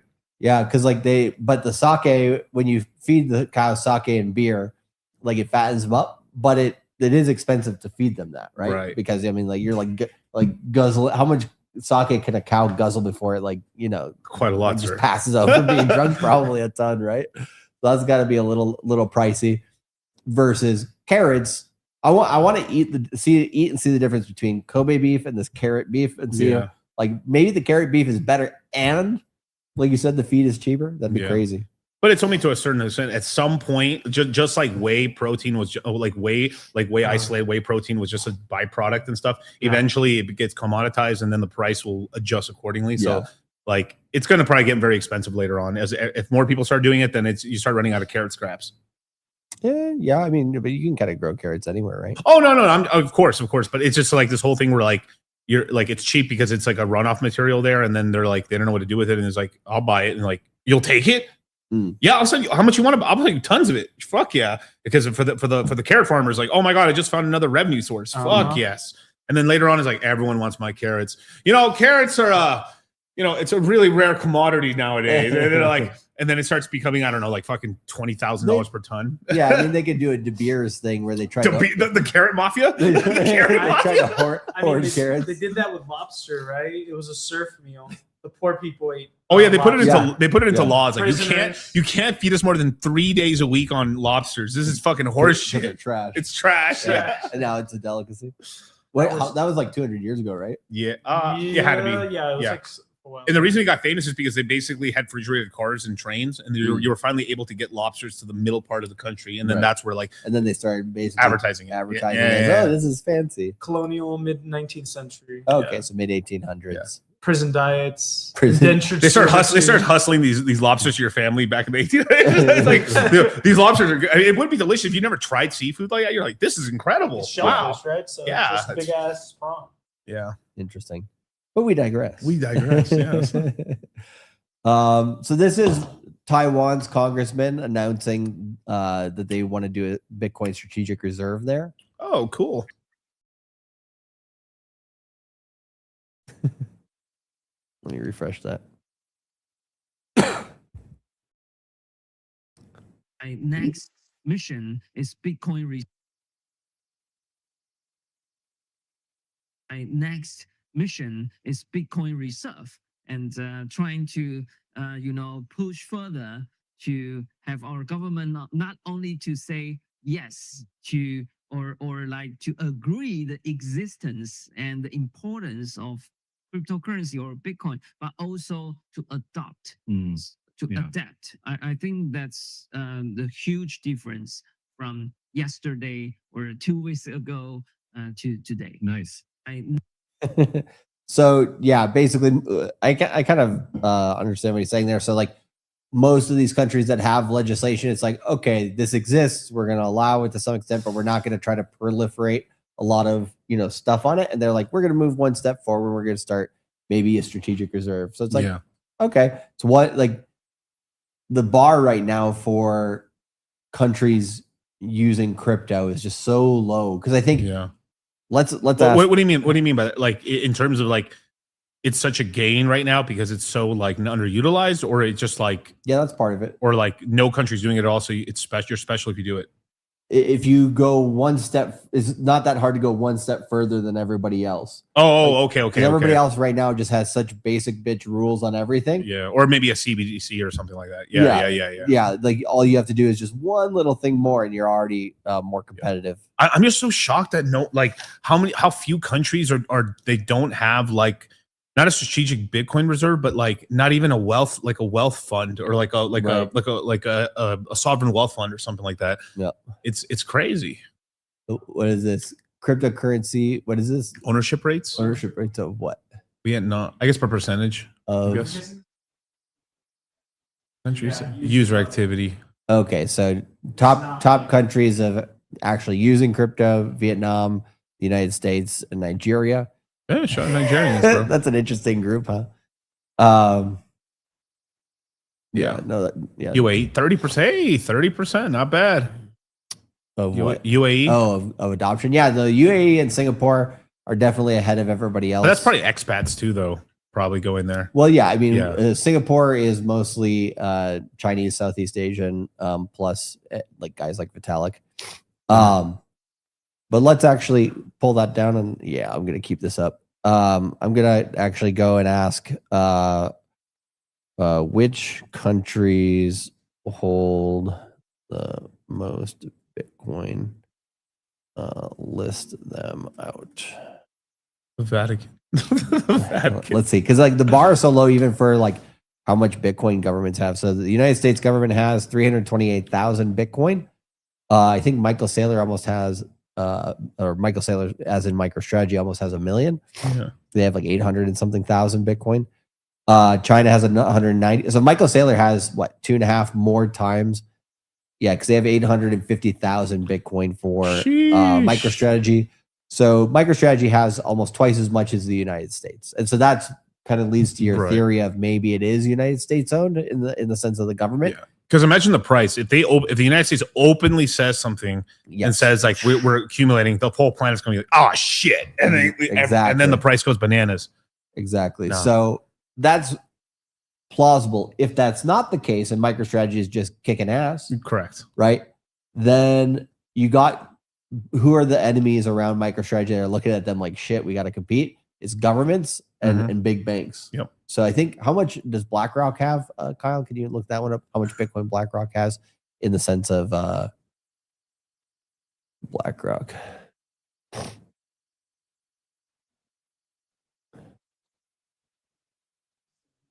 Yeah, so they're just under MicroStrategy by about 100,000. So yeah, I mean, and then China here has 190,000. The UK. So basically, it's BlackRock, MicroStrategy, the United States government, China, Binance. But I think that China number's low. They must also have corporations that have them as well. Oh yeah, like this is just state, like official state owned, okay. You know, numbers. United Kingdom. Wow, I didn't even know they had that much. 61K. Wow. Yeah, I still say like, to be honest, it's not like these are pretty pitiful amounts for most governments, but El Salvador is like one of those ones that's like it'll keep growing, like slowly but surely. I almost wish they had more. Like they deserve it.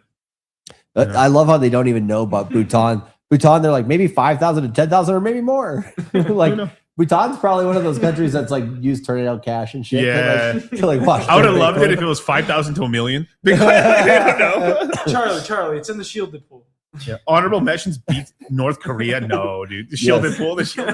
So yeah, I mean North Korea, I would say okay, they got more than 6,000. No, there's this is horse shit. Well, they don't know what North Korea has, right? Because you can go. Let's go to type in Lazarus Group, Kyle. You How know, much Bitcoin does Lazarus? Just came out recently that they caught a bunch of like their hackers that steal Bitcoin. We're stealing money. We're basically they got caught red-handed stealing crypto funds from the North Korean government. Yeah, they just got caught. So who did? The people working Lazarus Group, where some of them were siphoning off money they were stealing. Yeah, I wonder, like, yeah, but it's still under 1,000. Yeah, we know they've hacked more than that for sure. Oh, so yeah, I would say North Korea. Yeah, you're right. Probably much bigger number. But I would say in terms of like black hat countries, right? Not the white. United States is white hat. The UAE is generally white hat. I would say North Korea and Iran are probably the most antagonistic countries to the United States that own a good chunk of Bitcoin or do Bitcoin mining. Would Turkey be there? I mean, they did accept it, and they were taking gold payments as well because they were part of that whole like buying Russian gold. They must have some. I mean, the not the passport bros, but like the all the hair transplants are keeping the whole country alive. You can pay in Bitcoin. The Turkey has officially no official number. Yeah. Okay. $200 billion a year in volume. Wow. Yeah, and transaction annual volume 200 billion. You know. But yeah, it's interesting to kind of see like where these countries are kind of jostling at. But again, the bar is so low. It's like it's pretty easy for countries to get past those numbers rather quick if they do start adopting. This one we talked a little bit about yesterday with Larry Fink just being like, we got to go towards tokenization. Yeah. Simply because if the United States doesn't, somebody else will. So, I mean, that's true to some extent, but we haven't seen a lot of other countries running a lot faster than the United States. So we see all these countries kind of jostling, but they're kind of waiting for one country to go real hard. But I love this one. This is, I guess, the senators who oppose that, like blatantly oppose the Clarity Act. So this is what do you call it? The The Clarity Act brings crypto regulation, blah, blah, blah, blah, blah. So Senate Banking Committee, who voted against the Clarity Act? Elizabeth Warren, Chris Van Hollen, Jack Reed, Mark Werner, Andy Kim, Lisa Blunt Rochester. Her middle name is Blunt. Raphael Warnock. What a name. Catherine Cortez Matzo. I think she's a Democrat from Nevada. She hates crypto. Tina Smith. And then let's see here. Senators who have publicly opposed the Clarity Act: Chris Murphy, Jeff Merkel, Elizabeth Warren, and Chris Van Holden. So these are top 4 enemies, right? And then these are what? 1, 2, 3, 4, 5, top 9 or 10. So yeah, I've seen more of these types of posts in the last maybe couple of days where it's like, hey, let's just create a list of all the senators that we want to vote out for midterms. The only problem was Elizabeth Warren, right? I think she was voted in last, like in 2024, if I remember correctly. But there was a guy who was pro crypto that was going against her, that was running against her, but he lost by a big margin. So it is kind of hard to take out incumbents. But yeah, these are the people to vote against the Clarity Act. So don't forget it. But Charles Schwab says, pass it, motherfuckers.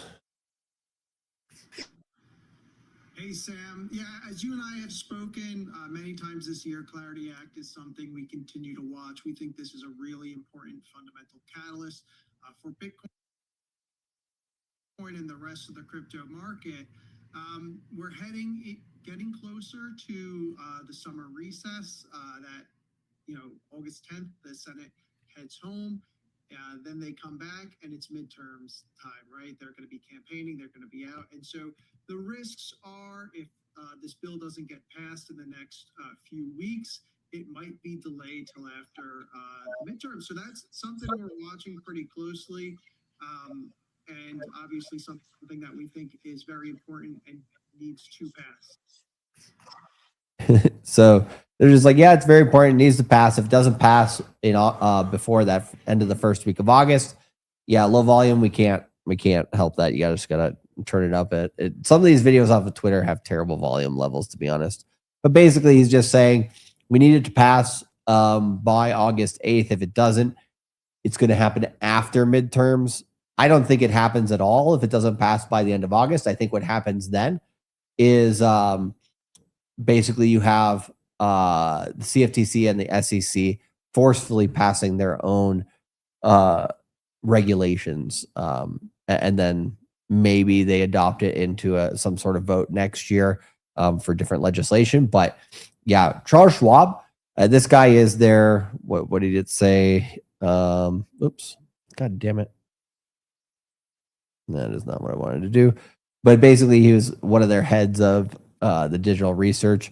And Charles Schwab, I think their crypto side of their website gets the most hits. So yeah, when Charles Schwab's saying like, hey, let's pass this, we had Goldman Sachs, Charles Schwab, a few different crypto companies, of course, pushing for it. We also have allegedly the National Black Church Initiative, which I guess has 27 million members, is urging the Senate as well to pass the Clarity Act. They're saying economic opportunity for Black Americans. I mean, 27.7 million members is a lot of fucking members. That's like 10% of the entire United States, almost. So yeah, that's pretty impactful.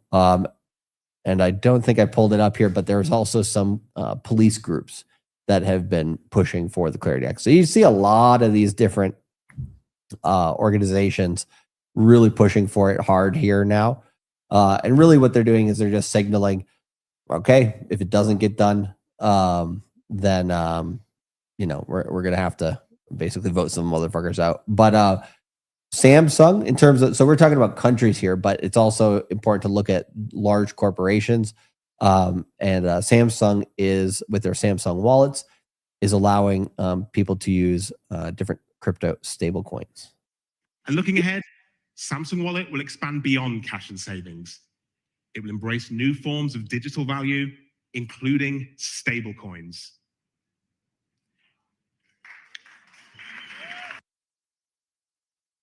Unmute us. Oh man. Like, listen to that one more time. Just like the pause.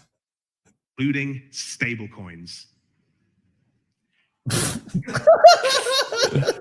Dude, I don't think I've heard a longer pause because, like, most of these types of things, when a company does this, they usually have like, it's like, what do you call it? It's like the televised studio audience for like a sitcom, right? They probably have like somewhere that says applause, and so they just have like a lot of yes men in the room. Coinbase does this a lot. When you watch the Coinbase videos of like them introducing something, they want to give it a lot of hype, make it feel like a Steve Jobs type of thing. And yeah, a lot of those ones you have weird, awkward pauses and shit like that too. But the fact that people were just like, I do not know how to react to this. Embrace new forms of digital value, including stablecoins.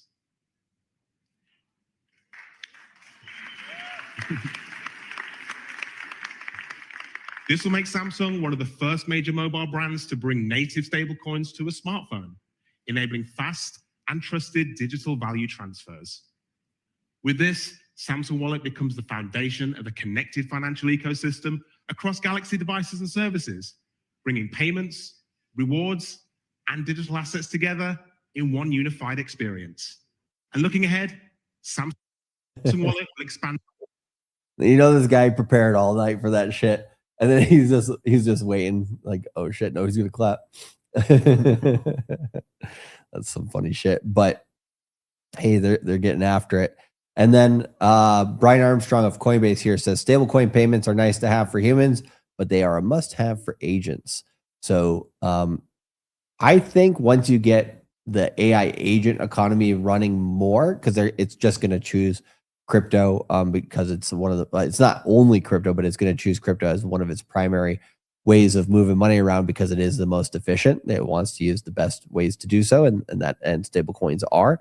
So yeah, I could see it where more AI agents being used forces more adoption over time. But yeah, the amount of people right now that are like that up on technology to be able to know that stuff is like, out of that room of people in Samsung's thing, maybe like 5 people, right? Not really that many. And pretty much everybody here, you know, is more knowledgeable than most people in those rooms. So if you want to learn, if you want to learn more about what's going on here in crypto worldwide and how to take advantage before the herd, before everybody else, we said this in the webinar last night that basically Robinhood is your first mover. That was in July of this year for TradFi Wall Street companies. Your last mover will most likely be Vanguard sometime between January to July of next year, the first half of next year. Once we get a year away from today, so a year from now, in 2027, then I think you know, everybody from there is going to be kind of late to the game. So this is, if you want that first mover advantage, buy the lows and accumulate and make some plays before, you know, things get crazy. Then the Q3 Crypto Mindset course is the way. We have the Crash Out course bundle here. You can get the regular course without the bundle if you like, and then buy the Crash Out course during the webinars. But if you do that, it will be $100 more expensive. So right now it's $596. It'll be $696 in the webinars if you decide to add that. So FYI, but good time to get in. Definitely. And some people are bypassing this completely and just getting the 5-year Citadel. Yeah, you get the 5-year Citadel. You get 2 free courses, 2 free crash or extensions, Crash Out courses. So you get in there. Plus, then you get into an alpha group. I want to call it the Meme Coin Alpha group, but like I'm being vetoed.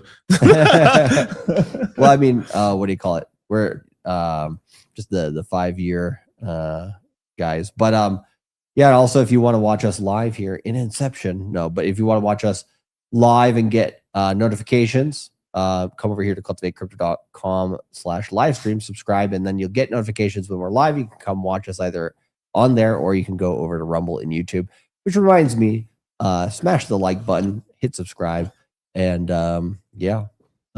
follow us on Rumble. On Rumble, we are at 473 on How to Cultivate Crypto and 176 on the Cultivate Crypto channel there. So let's get to 200 and 500 respectively. Right, you can pull us down there. And let's see here. Do you see anything in the chat that was interesting to you for a second? And then I'll pull up some other stuff here in a bit. Robert says, I do think AI will be big this cycle. Absolutely. Oh yeah. Yeah. Massive. I mean, it's going to be huge. I mean, it's more of a betting game of like which one's going to get pop off, but Tau should do good, VVs should do good, and there's going to be just brand new ones that are going to pop out. Like the most amount of AI coins are going to be created. It's probably going to be somewhere in 27 to 28, depending on how the cycle is, and then probably one more really good pump in 29 for them and stuff like that. There will be a lull period at some point, and depending on what years it is, I'm imagining with the IPOs for Anthropic and OpenAI, that's probably going to be a little top right there because AI is going to be all over the news, so AI coins are just going to go up regardless. It'd probably be a good time to take a little profit off of them because they're going to come down. Yep.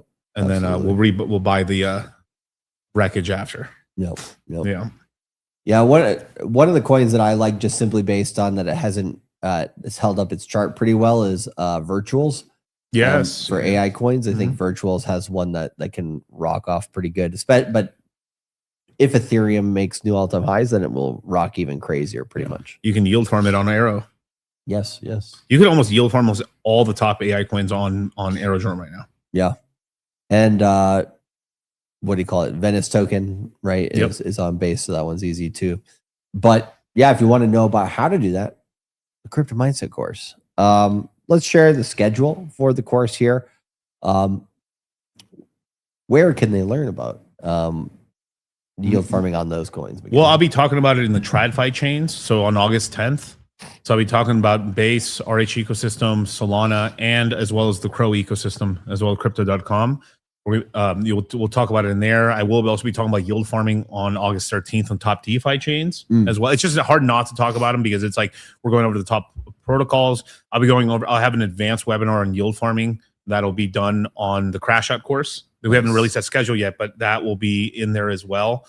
And there'll be a bit of this as well on August 9th during the fundamental analysis of memes to RWAs. And in between we're talking about dexes and yield farming, and there's just a lot. This is such an interesting cycle because I'm already yield farming already. That normally I wouldn't even start yield farming until maybe December of this year, but because of how this cycle is kind of going out and there's opportunities right now, so I'm able to accumulate coins and gain more coins, and get credit for an airdrop for the base ecosystem. Yeah. So hey, killing 3 birds with 1 stone, I'll take it, man. Yeah, so there's all sorts of ways here to take advantage during this time, but kind of like you said, there's a lot of opportunity with the market right now just because we're holding up so well. And we go over all sorts of stuff the rest of the time of the course. We go through, if I were to break down sections of the course instead of individual webinars, the sections are, the first section here is your first 3 days. So the first, second, and fifth, which is where we go over the lay of the land as it is now. Best trades, what we expect as the most likely scenarios for Q3, top coins, and making sure we understand everything with a Q&A there, right? Then the second section is these next 2 days here, which go over our portfolio strategy and all of the 3 most important analysis strategies with technical analysis, on-chain data, and fundamental analysis. So it's hey, we get you all on the same page. Hey, we make sure you guys have all the core skills, or at least have a lot of material to research the core skills more deeply. Then I think, the more advanced webinars here are, of course, including a guest, but like Miguel said, going a lot through the different chains, how to use AI to make more money, both within crypto and without crypto. And then, what's the difference here at this stage of the market with fast versus slow money? So that's a pretty good chunk of hey, we know what's happening now. We got our basics, and then we got the advanced stuff. But like Miguel said in the crash out, there'll be more hey, this is all the details on yield farming in much more granular detail. So right, we will still have flash webinars for the regular crypto mindset course, but the crash out course will just have more of them. Yeah, and more advanced webinars, because like everyone in there already taken the course and kind of knows how to kind of move their money around in the DeFi space a little bit better. Yeah. So beautiful. Oopsies, we're in Inception again. Inception.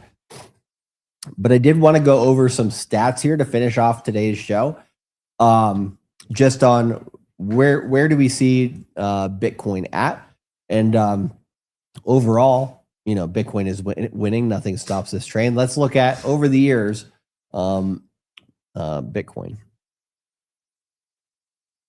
So let's start this video again. So this is market cap Bitcoin versus TradFi starting in January of 2011. You have Berkshire Hathaway here at 189 billion. JP Morgan Chase 126 billion. MasterCard 47. Bitcoin only 37 million. This is market cap.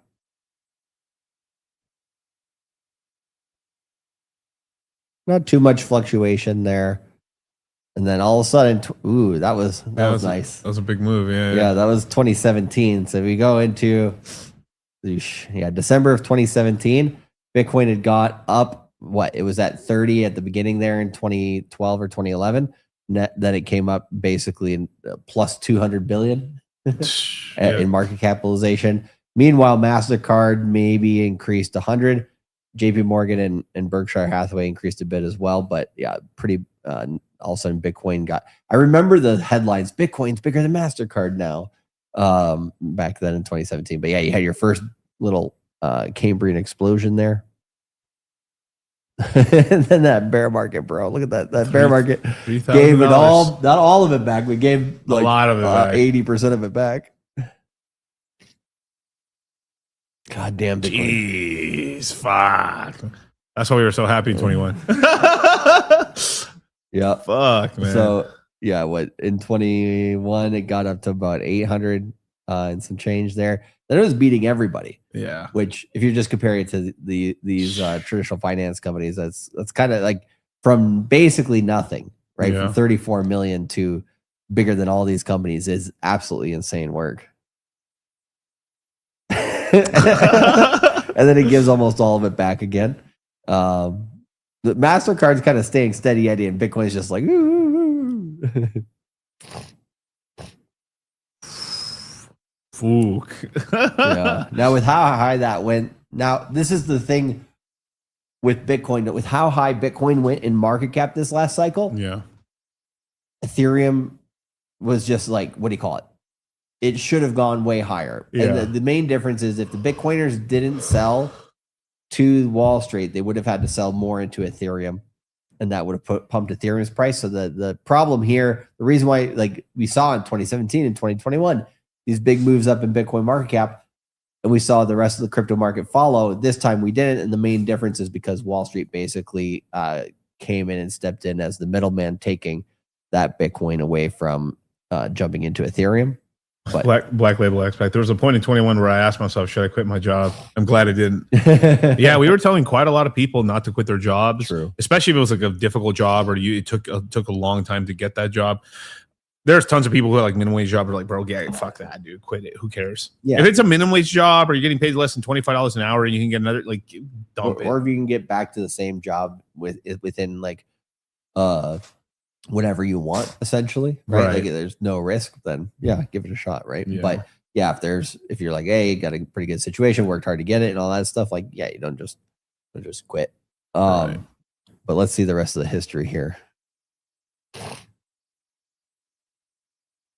Yep. Okay. So I think that's where it stops, right? Yeah, I don't know why the video has it going longer, but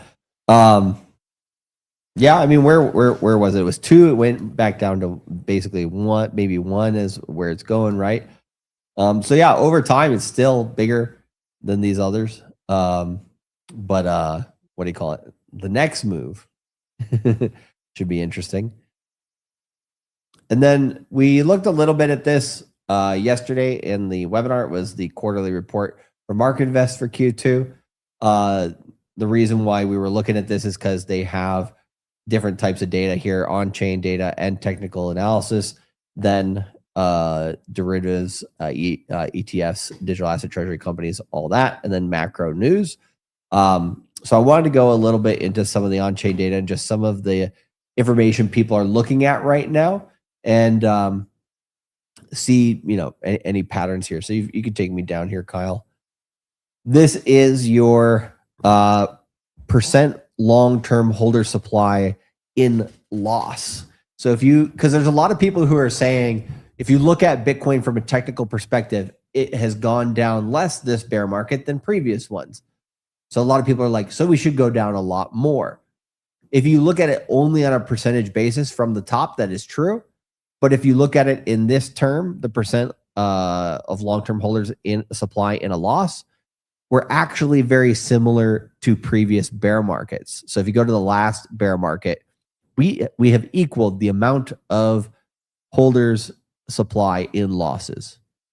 So this article argues, it says either way, the market is already sitting at loss levels comparable to FTX and 2018, right? So if you look at the peaks here, right, we've basically gotten to the same levels. That's interesting. And does that mean the low is in? No, not necessarily, but it does mean we have had a lot more pain than I think a lot of people see just on the chart, because if you're just looking at the chart and you say, hey, we're only down 50%, we should be down, we got down 70, 80%, 90% in previous bear markets. This is less worse. It's like, no, we did have, especially if you look at Bitcoin on a monthly basis. We had way more dramatic ones in the past. Yeah, we've had more dramatic ones in the past. But I think this one, we've had a similar amount of losses, essentially. Yeah. So the difference with last cycle's bear market and this one isn't only that it was a deeper swing down, but right in this one, we had 1, 2, 3, 4, 5 months in a row of red for Bitcoin here. And in the last bear market, we only had 3 and then 2 green, 3 green, 2 green, 2, right? So you never had more than 3 in a row, 3 months in a row of red. Here you had 5 straight. Yeah. So it is a little misleading to try to say like Bitcoin hasn't dumped enough this cycle. I would say it's definitely dumped enough in terms of the supply loss. So does that mean it can't go lower? No, it can definitely go lower, but only 50% down versus last time 77%. The percent down is just not enough data, basically. This one was interesting because we had taken a look at the supply and loss in a different way here. So this one, let's see here. So it was looking at supply and loss, and then when you get into this top band here, it's basically similar in each bear market. So if you look at, this is going from the 2018 bear market, COVID crash, 2022 bear market, and now we're pretty much all there. We're at the same levels now as where we were in those times. Charlie, stop fading my bags, man. It's going to 30K, bro. 30K BTC, bro. 30K BTC. Stop giving these people false hope, Charlie. Yeah, that's true. 25K or bust. That's what I say. Yeah, but yeah, a lot of these metrics are basically saying, hey, we're freaking close. This one here was interesting too. This one is kind of like crazy because this is long-term holder net position change. So people buying versus selling, or more holders buying and holding versus what do you call it? Getting rid of stuff. And right now, if you look at this since 2001, this is the biggest amount of buy and holds that we've had in a bear market. So in the last bear market, we had pockets here were big amounts of within 30 days, basically a lot of people coming in and buying and holding Bitcoin versus this one is way more. So that shows a lot of signs of confidence that the price is cheap enough for whales to basically buy a bunch and then sit on it. So that's a good sign. That's one of the reasons why you could say the price is going down slower. This one as well, I thought was a good angle. So this is net realized profit loss. We're looking at, how much are Bitcoiners down essentially in all of these metrics. And this one we had the net loss. You had a big capitulation just before in terms of the actual net losses there, and then you had a smaller one at the actual bottom. He's trying to argue that it's maybe similar here, that you had a big one here and that moved down in February. That was your main capitulation in terms of supply and loss. And then you have your final low here, possibly, right? It looks somewhat similar. So I would say this is not definitive by any means, but it shows, hey, the low is already in, or we have like one more rollover to go. And ETH is bullish as well. That Q is nice. Yeah. So what? 2.5 million ETH waiting to stake. Yeah. So for people who don't understand this, basically, if I want to create my own validator on Ethereum, which costs about 32 Ethereum, which is about like $50,000 to $60,000, it would take me, if I wanted to do it myself and own it, it would take me 43 days or 44 days to actually have it go online, because that's how much people are waiting in line right now. If I already had a validator and I wanted to leave, I instantly get my money out. So more people are trying to go in than out right now. So like that's pretty fucking bullish on Ethereum right now. People are trying to get their oil miner up right now. That's right. It's pretty good. Beautiful, beautiful. Also, I thought this was a good take on Ethereum as well. So this Ted guy says ETH to 3,200 by end of year is one of the biggest bets in options market currently. Seems like big money is betting on an ETH pump. And let's see here. Yeah, that 3,200 there, and that option, you know, they're just hedging basically with that, yeah. But it is possible. I like the account or the take here from Fundstrat, from Tom Lee. He says crypto is one of the best risk to reward opportunities into the end of this year. Given that Wall Street is focused on tokenization, the DTCC is building everything for real world asset tokenization to launch in October. The Clarity Act, you know, being discussed, and if not, CFTC and SEC regulation. And then crypto is downstream of AI, meaning that there will be some money that comes from AI that gets rotated into crypto. And also when AI does well or tech stocks do well, crypto will do well in addition. So yeah, I would say Tom Lee, of course, is permeable to some extent. No. But I would agree. Like if you're looking at over the next until the end of 27, right? You're accumulating now. What are the things that can make you the most money? I would say AI related stocks, crypto, privacy tokens. So yeah, memes are fast enough on them. Yeah, memes they're kind of like the short-term day trading side of crypto. Like there's a lot of activity versus the longer term stuff. Like on memes, I'd say the way I'm going to explain it in the course, it's kind of like you're trading attention. Yeah, you're trading the ability to know like what's hot or like what's going to be hot for a little bit, and being able to trade that. It's very profitable, but you have to be on it. Yeah, like and also and take profits and also leave a moon bag. I don't know. You know how many stories are like the guy who started Shiba Inu, if he had kept his beginner bags, would at one point been worth $4.7 billion. Instead, he only made $2,000. Brutality.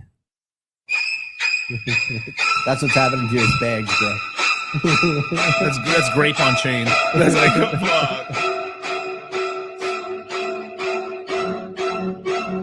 need to make a beat out of that.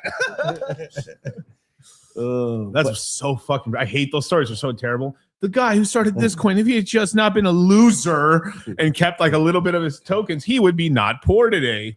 Right? There's a lot of that, man. I mean, oh my god, the first real big story of that was like the creator of Dogecoin. Yes. Oh my god, Jesse Palmer, right? Oh, that moonbag shit I'm talking about. If you guys like, if you want to hit a big lick on something, man, keep 20-30% of it, man. 40% if you're really bullish on it.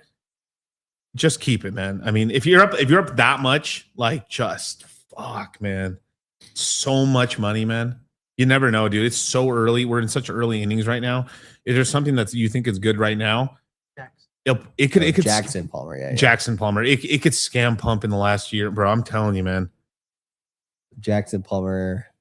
He has less than $50 right now in Doge. But what?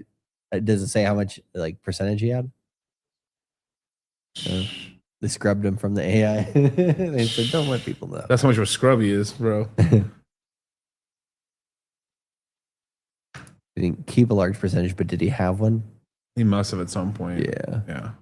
Fucking retard. That's crazy. Yeah, that's all good. Hey, let me create a token. Let me keep none of it. Sound financial investments. Yep. Jackson Palmer. I saw 2 billion somewhere at one point. Yeah, but this is, I guess, 2018.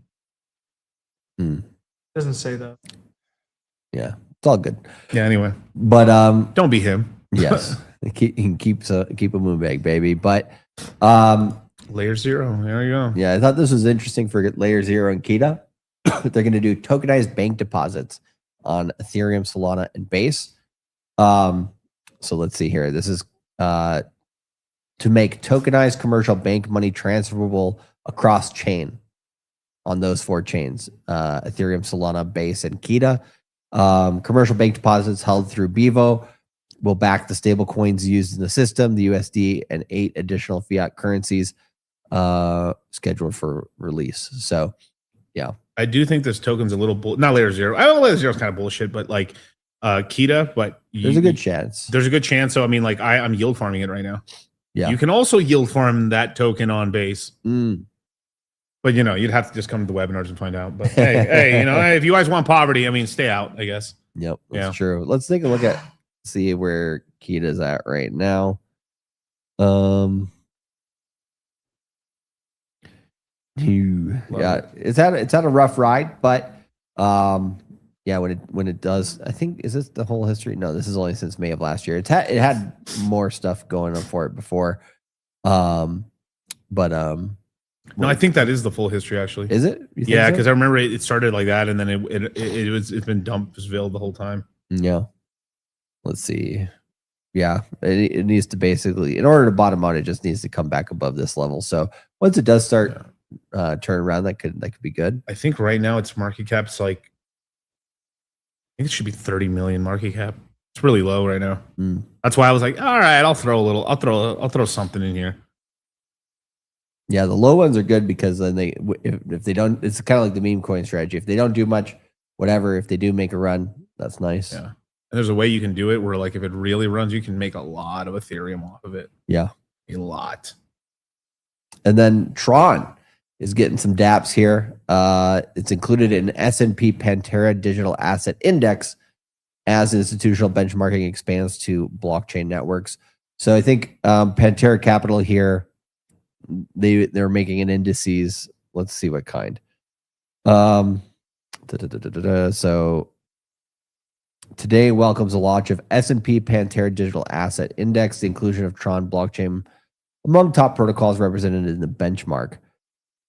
Developed by S&P Dow Jones Indices and Pantera Capital, the index applies a methodology centered on protocol utility, on-chain liquidity, and network activity. The launch marks one of the clearest signs to date that established financial market frameworks are being extended to digital assets, applying benchmark methodology traditionally used across equities and other asset classes to blockchain networks. So yeah, they're trying to treat crypto similar, but they're including Tron in this because it's kind of OG and they probably have an investment there. But Tron's inclusion comes as network continues to expand its scale and role with digital asset ecosystems. Today, the blockchain supports more than 400 million user accounts, blah, blah, blah, blah, blah, right?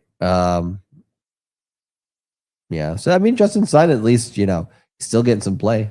Yeah. Kind of surprisingly. I mean, he knows how to, like, paint a chart, man. He paints his, I mean, he's the classic Chinese, just slow up and to the right, very slowly, but it's nice as a holder, you know? Yeah. Yeah, there's just always that risk. They're saying with Binance, you know, if founder dies or China gets mad, you know, there's always that risk. But outside of that, they got solid businesses, and Tron is still where like Tether's mostly traded on. Yeah, very large amount of money being traded on there. So hey, good on them, man. Good way for the Chinese to get out of their money out of China. Yep. This was a weird one, but I mean, it's saying what is it? OpenAI founder. Yeah. And so the OpenAI, also WorldCoin Foundation, here they recently, I think Grayscale filed for their ETF. Yeah, the WorldCoin ETF. But now they're raising $52 million in token sales with a 1-year lockup. So I wonder if that'll negatively affect price at all. But yeah, WorldCoin may be a coin you could trade, but not a coin you really want to own. It's not quite the crypto we're looking for. But yeah, it's interesting to just see kind of a little bit of other news in crypto, what's happening to some of the altcoins. So if you'd like to go deeper into what's going on here in crypto in August, when we are off, there will be no free sauce on YouTube or Rumble or the Cultivate Crypto website for live streams. It will all be in the Crypto Mindset course. So come over here, join us for Q3, join the Crash Out course, have a good time, dump your coins on us. Come over and pay in crypto and get 10% off by dumping on us. So yeah, it's a good time to get in and or have fun staying poor. But I know it's not Billy Mays, but we might have a guy who has something to say about this. You buy this for $39.99, guess what, folks? You take the L away. You put a W there, baby. You're a winner, man. You're the real deal. You're picking up chicks. Let me tell you something. You buy this set at $39.99, baby, you're the cock of the walk, man. You walk into the bar and you just find the hottest chick and you go, you. Me. Guess what? She says, why would I go out with you? Because I bought the deal on Wild West Deals for $39.99. That's why. She says, can I go home with you? That's how simple it is. That's how it works. That's what this set brings to the table. Because you know what she sees? She sees a man who knows what he wants. She sees a man who says, good deals don't get by me, baby. I move. I act quick. I act now. I go to wildwestdeals.com. Boom. That's why you're hanging with chicks all night long. That's why you got guys like Michael Jordan calling you, wanting to hang out with you, baby, because you bought it for $39.99. There you go. So yeah, time to get in, baby. But yeah, any final thoughts here before we leave? I mean, there's a lot, man, but I mean, I know where you want to go. I know. Go for it, bro. I don't care. It's fun. Well, I was saying this for a while now, right? They're like, okay, you have your screen shared? No, actually, I have to get it. Let me go to Telegram. Yep. 1 second. So I've been talking about a while now that they had been secretly trying to get Hunter Biden to be the Democrat nominee for the presidential election. I think he's going to run, and I just been noticing like they've been like dapping him up with too many interviews and stuff. I mean, look, I don't hate the guy really and stuff. I mean, I think fucking your niece is kind of strange. Kind of, especially if he's your sister's kid. I mean, that's a little like that's a bit strange, but smoking crack and shit like that. But hey, people been hired like that before, right? But you have, I mean, you have it's confirmed Hunter Biden will be the dark horse candidate. Honestly, I like Hunter Biden. Like I had a feeling who is saying this? This is what's his name? Nick Fuentes? Yeah, I was about to say Alex Jones. Jesus Christ. Yeah, Nick Fuentes saying this. And I knew this was going to happen because he was starting to get angry with the Republicans and stuff. And I just started seeing all the influencers that kind of follow him are all like shifting towards like basically they're like all the MAGA guys, all these kind of Groyper guys that were like MAGA are now like going to switch sides over to fucking Democrats. Watch. And I had a feeling this was going to happen, and it's happening, right? We're watching it in real time, but it's slow. It's like 1,000 cuts to slowly move you that way. The honey dicking, bro. It's starting. I'm telling you, man. Yeah. And also for a guy like Nick Fuentes, it's in his best interest. They're trying to play that political game because he tried to play for the Republican side, and basically they're like, we don't want you, we don't need you, kind of thing. And so it's pissed off at that. Says, well, then I'll go sell myself to the enemy, essentially. And, so he has a little bit of a what do you call it? an agenda, obviously, with that. But I mean, they didn't get what he wanted. I mean, Trump was doing a lot what they wanted, and then they started going. I mean, what they got mad about was sort of like what was like basically like if you're born here, you get citizenship and shit. They got really pissed off about that one, and I can see both sides of the argument on that one. Being honest, it was just a fuck show of Epstein files. Yeah, the Epstein file stuff, which they totally dropped it. Yeah. Did you see the fucking ridiculous ass clips at the White House Correspondents' Dinner the last couple of days? No. Bro, you gotta check this shit out. If we're gonna go into a little bit of politics here, like I don't know, this one was kind of wild. Wolf Blitzer handed it to Trump a little bit, surprisingly, right? Like I'm like, he's still around? Yeah, that's what I thought too. I was like, Wolf Blitzer's still around, but pull this one up, Kyle. The journals. So apparently, the White House Correspondents' Dinner, I don't think is really that relevant, but in terms of like anymore, right? But it was just like I don't know, it was like just an overall embarrassing. I think some of the things Trump said were ridiculous, just like, but they were basically flaunting the media in front of them. So you got to listen to this one. This was kind of funny. This year's award goes to the Wall Street Journal.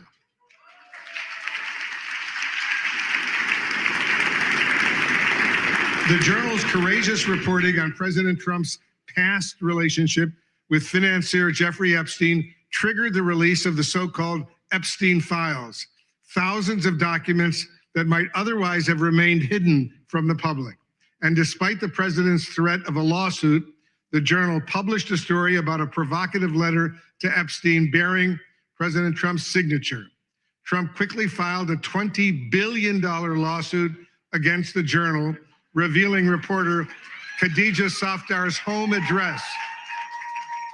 Her family had to be relocated. The Journal was kicked off of Air Force One, but the reporters continue to file revelatory stories. Please welcome the winners of the Katharine Graham Award from the Wall Street Journal. Khadija Safdar, Sadie Gurman, Annie Linsky, Josh Dawsey again, Alex Leary, Rebecca Ballhaus, and Ryan Barber. Their colleague, Joe Palazzolo, could not attend tonight. This is just like, so you have all of Trump's sworn enemies. Yeah. And then he's sitting right here. Wolf Blizzard's just like, how can I say fuck you in the clearest possible way? But it's just like, oh my. You know, I didn't get it released because both sides were so deep in that shit. Oh, yes. That's the real reason, bro. Let's just stop the bullshit. No, bro. I mean, it's, what do you call it? Nobody's innocent. No. Nobody's saying that. But it's just like, to me, it's wild that like at the White House Correspondents' Dinner, usually, you know, they make some jokes and stuff like that. It's really not that serious. But here it's just like, you literally have like, it's kind of like, what do you call it? Caesar's Rome, where you have like all of the, you know, you have Brutus, but like in many different forms, basically. And it's like, I don't know, what other countries do you see like top political enemies actually like being in the same room, right, and trying to be like cordial or whatever, but they're really in their heads, they're just like, I'm gonna kill that motherfucker. Like you don't see that in a lot of other countries. So yeah, it's kind of weird. Know, I don't know. It's just getting weirder and weirder. I mean, they're just getting more blatant with it, but it's the same thing. I mean, at first I was like, oh, literally, it's all gonna be women, and then the dudes show up at the end there. I'm like, all right. Well, I gotta pat it with a couple token dudes just to make sure that, you know. Yeah, but I was like, blah blah, this guy and this girl and this girl and this girl and this girl. I was like, oh no, they're hitting with the girl power now. Yeah, that first girl looked Jewish as hell. Bro, they all look Jewish as fuck, bro. They all look Jewish as fuck. Mm-hmm. So what? Hollywood? It's Hollywood, yeah. It's Hollywood, baby. I mean, that's good. Well, to be honest, one of the things that I thought during like the Correspondents' Dinner, because Trump was talking a lot of shit too during his speeches of it or whatever. And I'm like, you remember how when Obama was just railing on Trump during one of the Correspondents' Dinner, and then Trump was like, okay, I'm gonna run in his head. Maybe there's, you know, kind of similar things happening here. It's just like a lot of, you know, could be motivating a lot of people on both sides of the aisle to kind of like, be like, okay, well, now anybody can run. Right. My favorite thing is when Trump's trolling, he's like, I'm running for a fourth term. Yeah. Because I already won 3.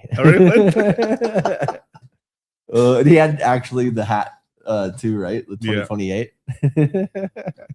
So funny. I think you'd try to do it if they would let him, right? Yeah. And we'll have to see. I mean, because it's right now the candidates are not that strong. That's why I'm saying like the Hunter Biden's the only one right now. I mean, like Gavin Newsom, Hunter Biden would be like the only two, and they're not winning. I mean, well, man, I give Hunter more of a chance possibly because he could say such wild shit it could move votes in his favor. Yeah, and he's at least willing to like meet up with like the counter side and stuff and talk to them and shit. He's not afraid to go on fucking podcasts. You need to be on podcasts. Yeah, you need to be able to get your word out to the younger constituents and shit, the masses and stuff. And like for what is it? It's gonna be JD with like a VP as watch Trump's as VP. That would be a way to get it done without, JD gets shot. Trump takes office again. We find out Trump did it. No, I knew it was always you, bro. I always knew it was you.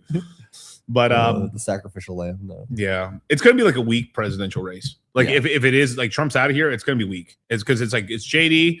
And then you have like who else besides JD's going to run? I mean, the most entertaining version would be Eric Trump versus Hunter Biden. That would be interesting. Son versus sons. Yeah. But I would rather have neither of them. But okay, it is what it is. But since when did we ever have really solid choices for the presidency in this century? Not really many. Not really many. Yeah, right. I mean, that's fucking great. I mean, the Democrats are so like thirsty for a lane here that they're like, we're anti. Like and it's true. I can't even say it's wrong. Like they voted the Democrats voted against merging the military with Israel. So like I have to give them that dub. Like it's true. It's like it's just that's how crazy the world. They're just like, fuck. They really do hate this Israel shit. What if we also try to hate Israel, sort of? And like, fuck, they're falling for it. We're getting votes. They're falling for it. This is incredible. I mean, the other day, weren't you agreeing with like that Cortez chick and shit? Yeah, because she was actually against the merger, and I was like, when did she all of a sudden get like common sense? That's crazy. Like, I'm not against them having a country. That's fine, but they do horrible shit, and they just like they're infiltrated within the government. And like, why is this foreign country having so much power? They're a vassal country. Without U.S. aid there and shit, they get stomped the fuck out. Yeah, and at the end of the day, their biggest MO is just spying. Yeah. Through what do you call it? Digital surveillance, basically. So or trying to get you honeypotted. That's another thing too. You enter politics. So it's like if we get big enough in crypto and like, why are these hot bitches talking? Like there's a point, I'm like, especially if I lean out and get all jacked and shit and even get more money, sure, I could probably pull an 8 or a 9, maybe, but just like maybe, but I'm just saying, like, within a, if you're trying to pull this stuff, right? But then you're like, why is this really, really like, you have to be real with yourself. Like, why is this 10, there's no 10 out of 10, but there's 9.9 talking to me. Well, I'm in Bali, Miguel. But you have to be real with yourself. You got to be like, especially if like you're like, let's say I get fat, I get as fat as fuck again, and I'm running for Congress or some shit, and then like I got all these Chinese fucking, this HUD's after me. Well, don't be Mitch McConnell. Don't be Mitch McConnell. Right. But yeah, so I mean, if you want to basically hedge against the ridiculousness of government in all these different places that we're talking about today, buy Bitcoin, buy Ethereum, get to the crypto mindset course, and we'll help you out. So let's see you guys tomorrow on Dollar Cost Crypto's YouTube channel, as well as on the Rumble, because we will be having Moon Gang at 7 p.m. Pacific Standard Time tomorrow with you guys. And so smash the like, hit follow, all that stuff on the replay. Until then, guys, peace, live long, prosper. We'll catch you all soon. Later.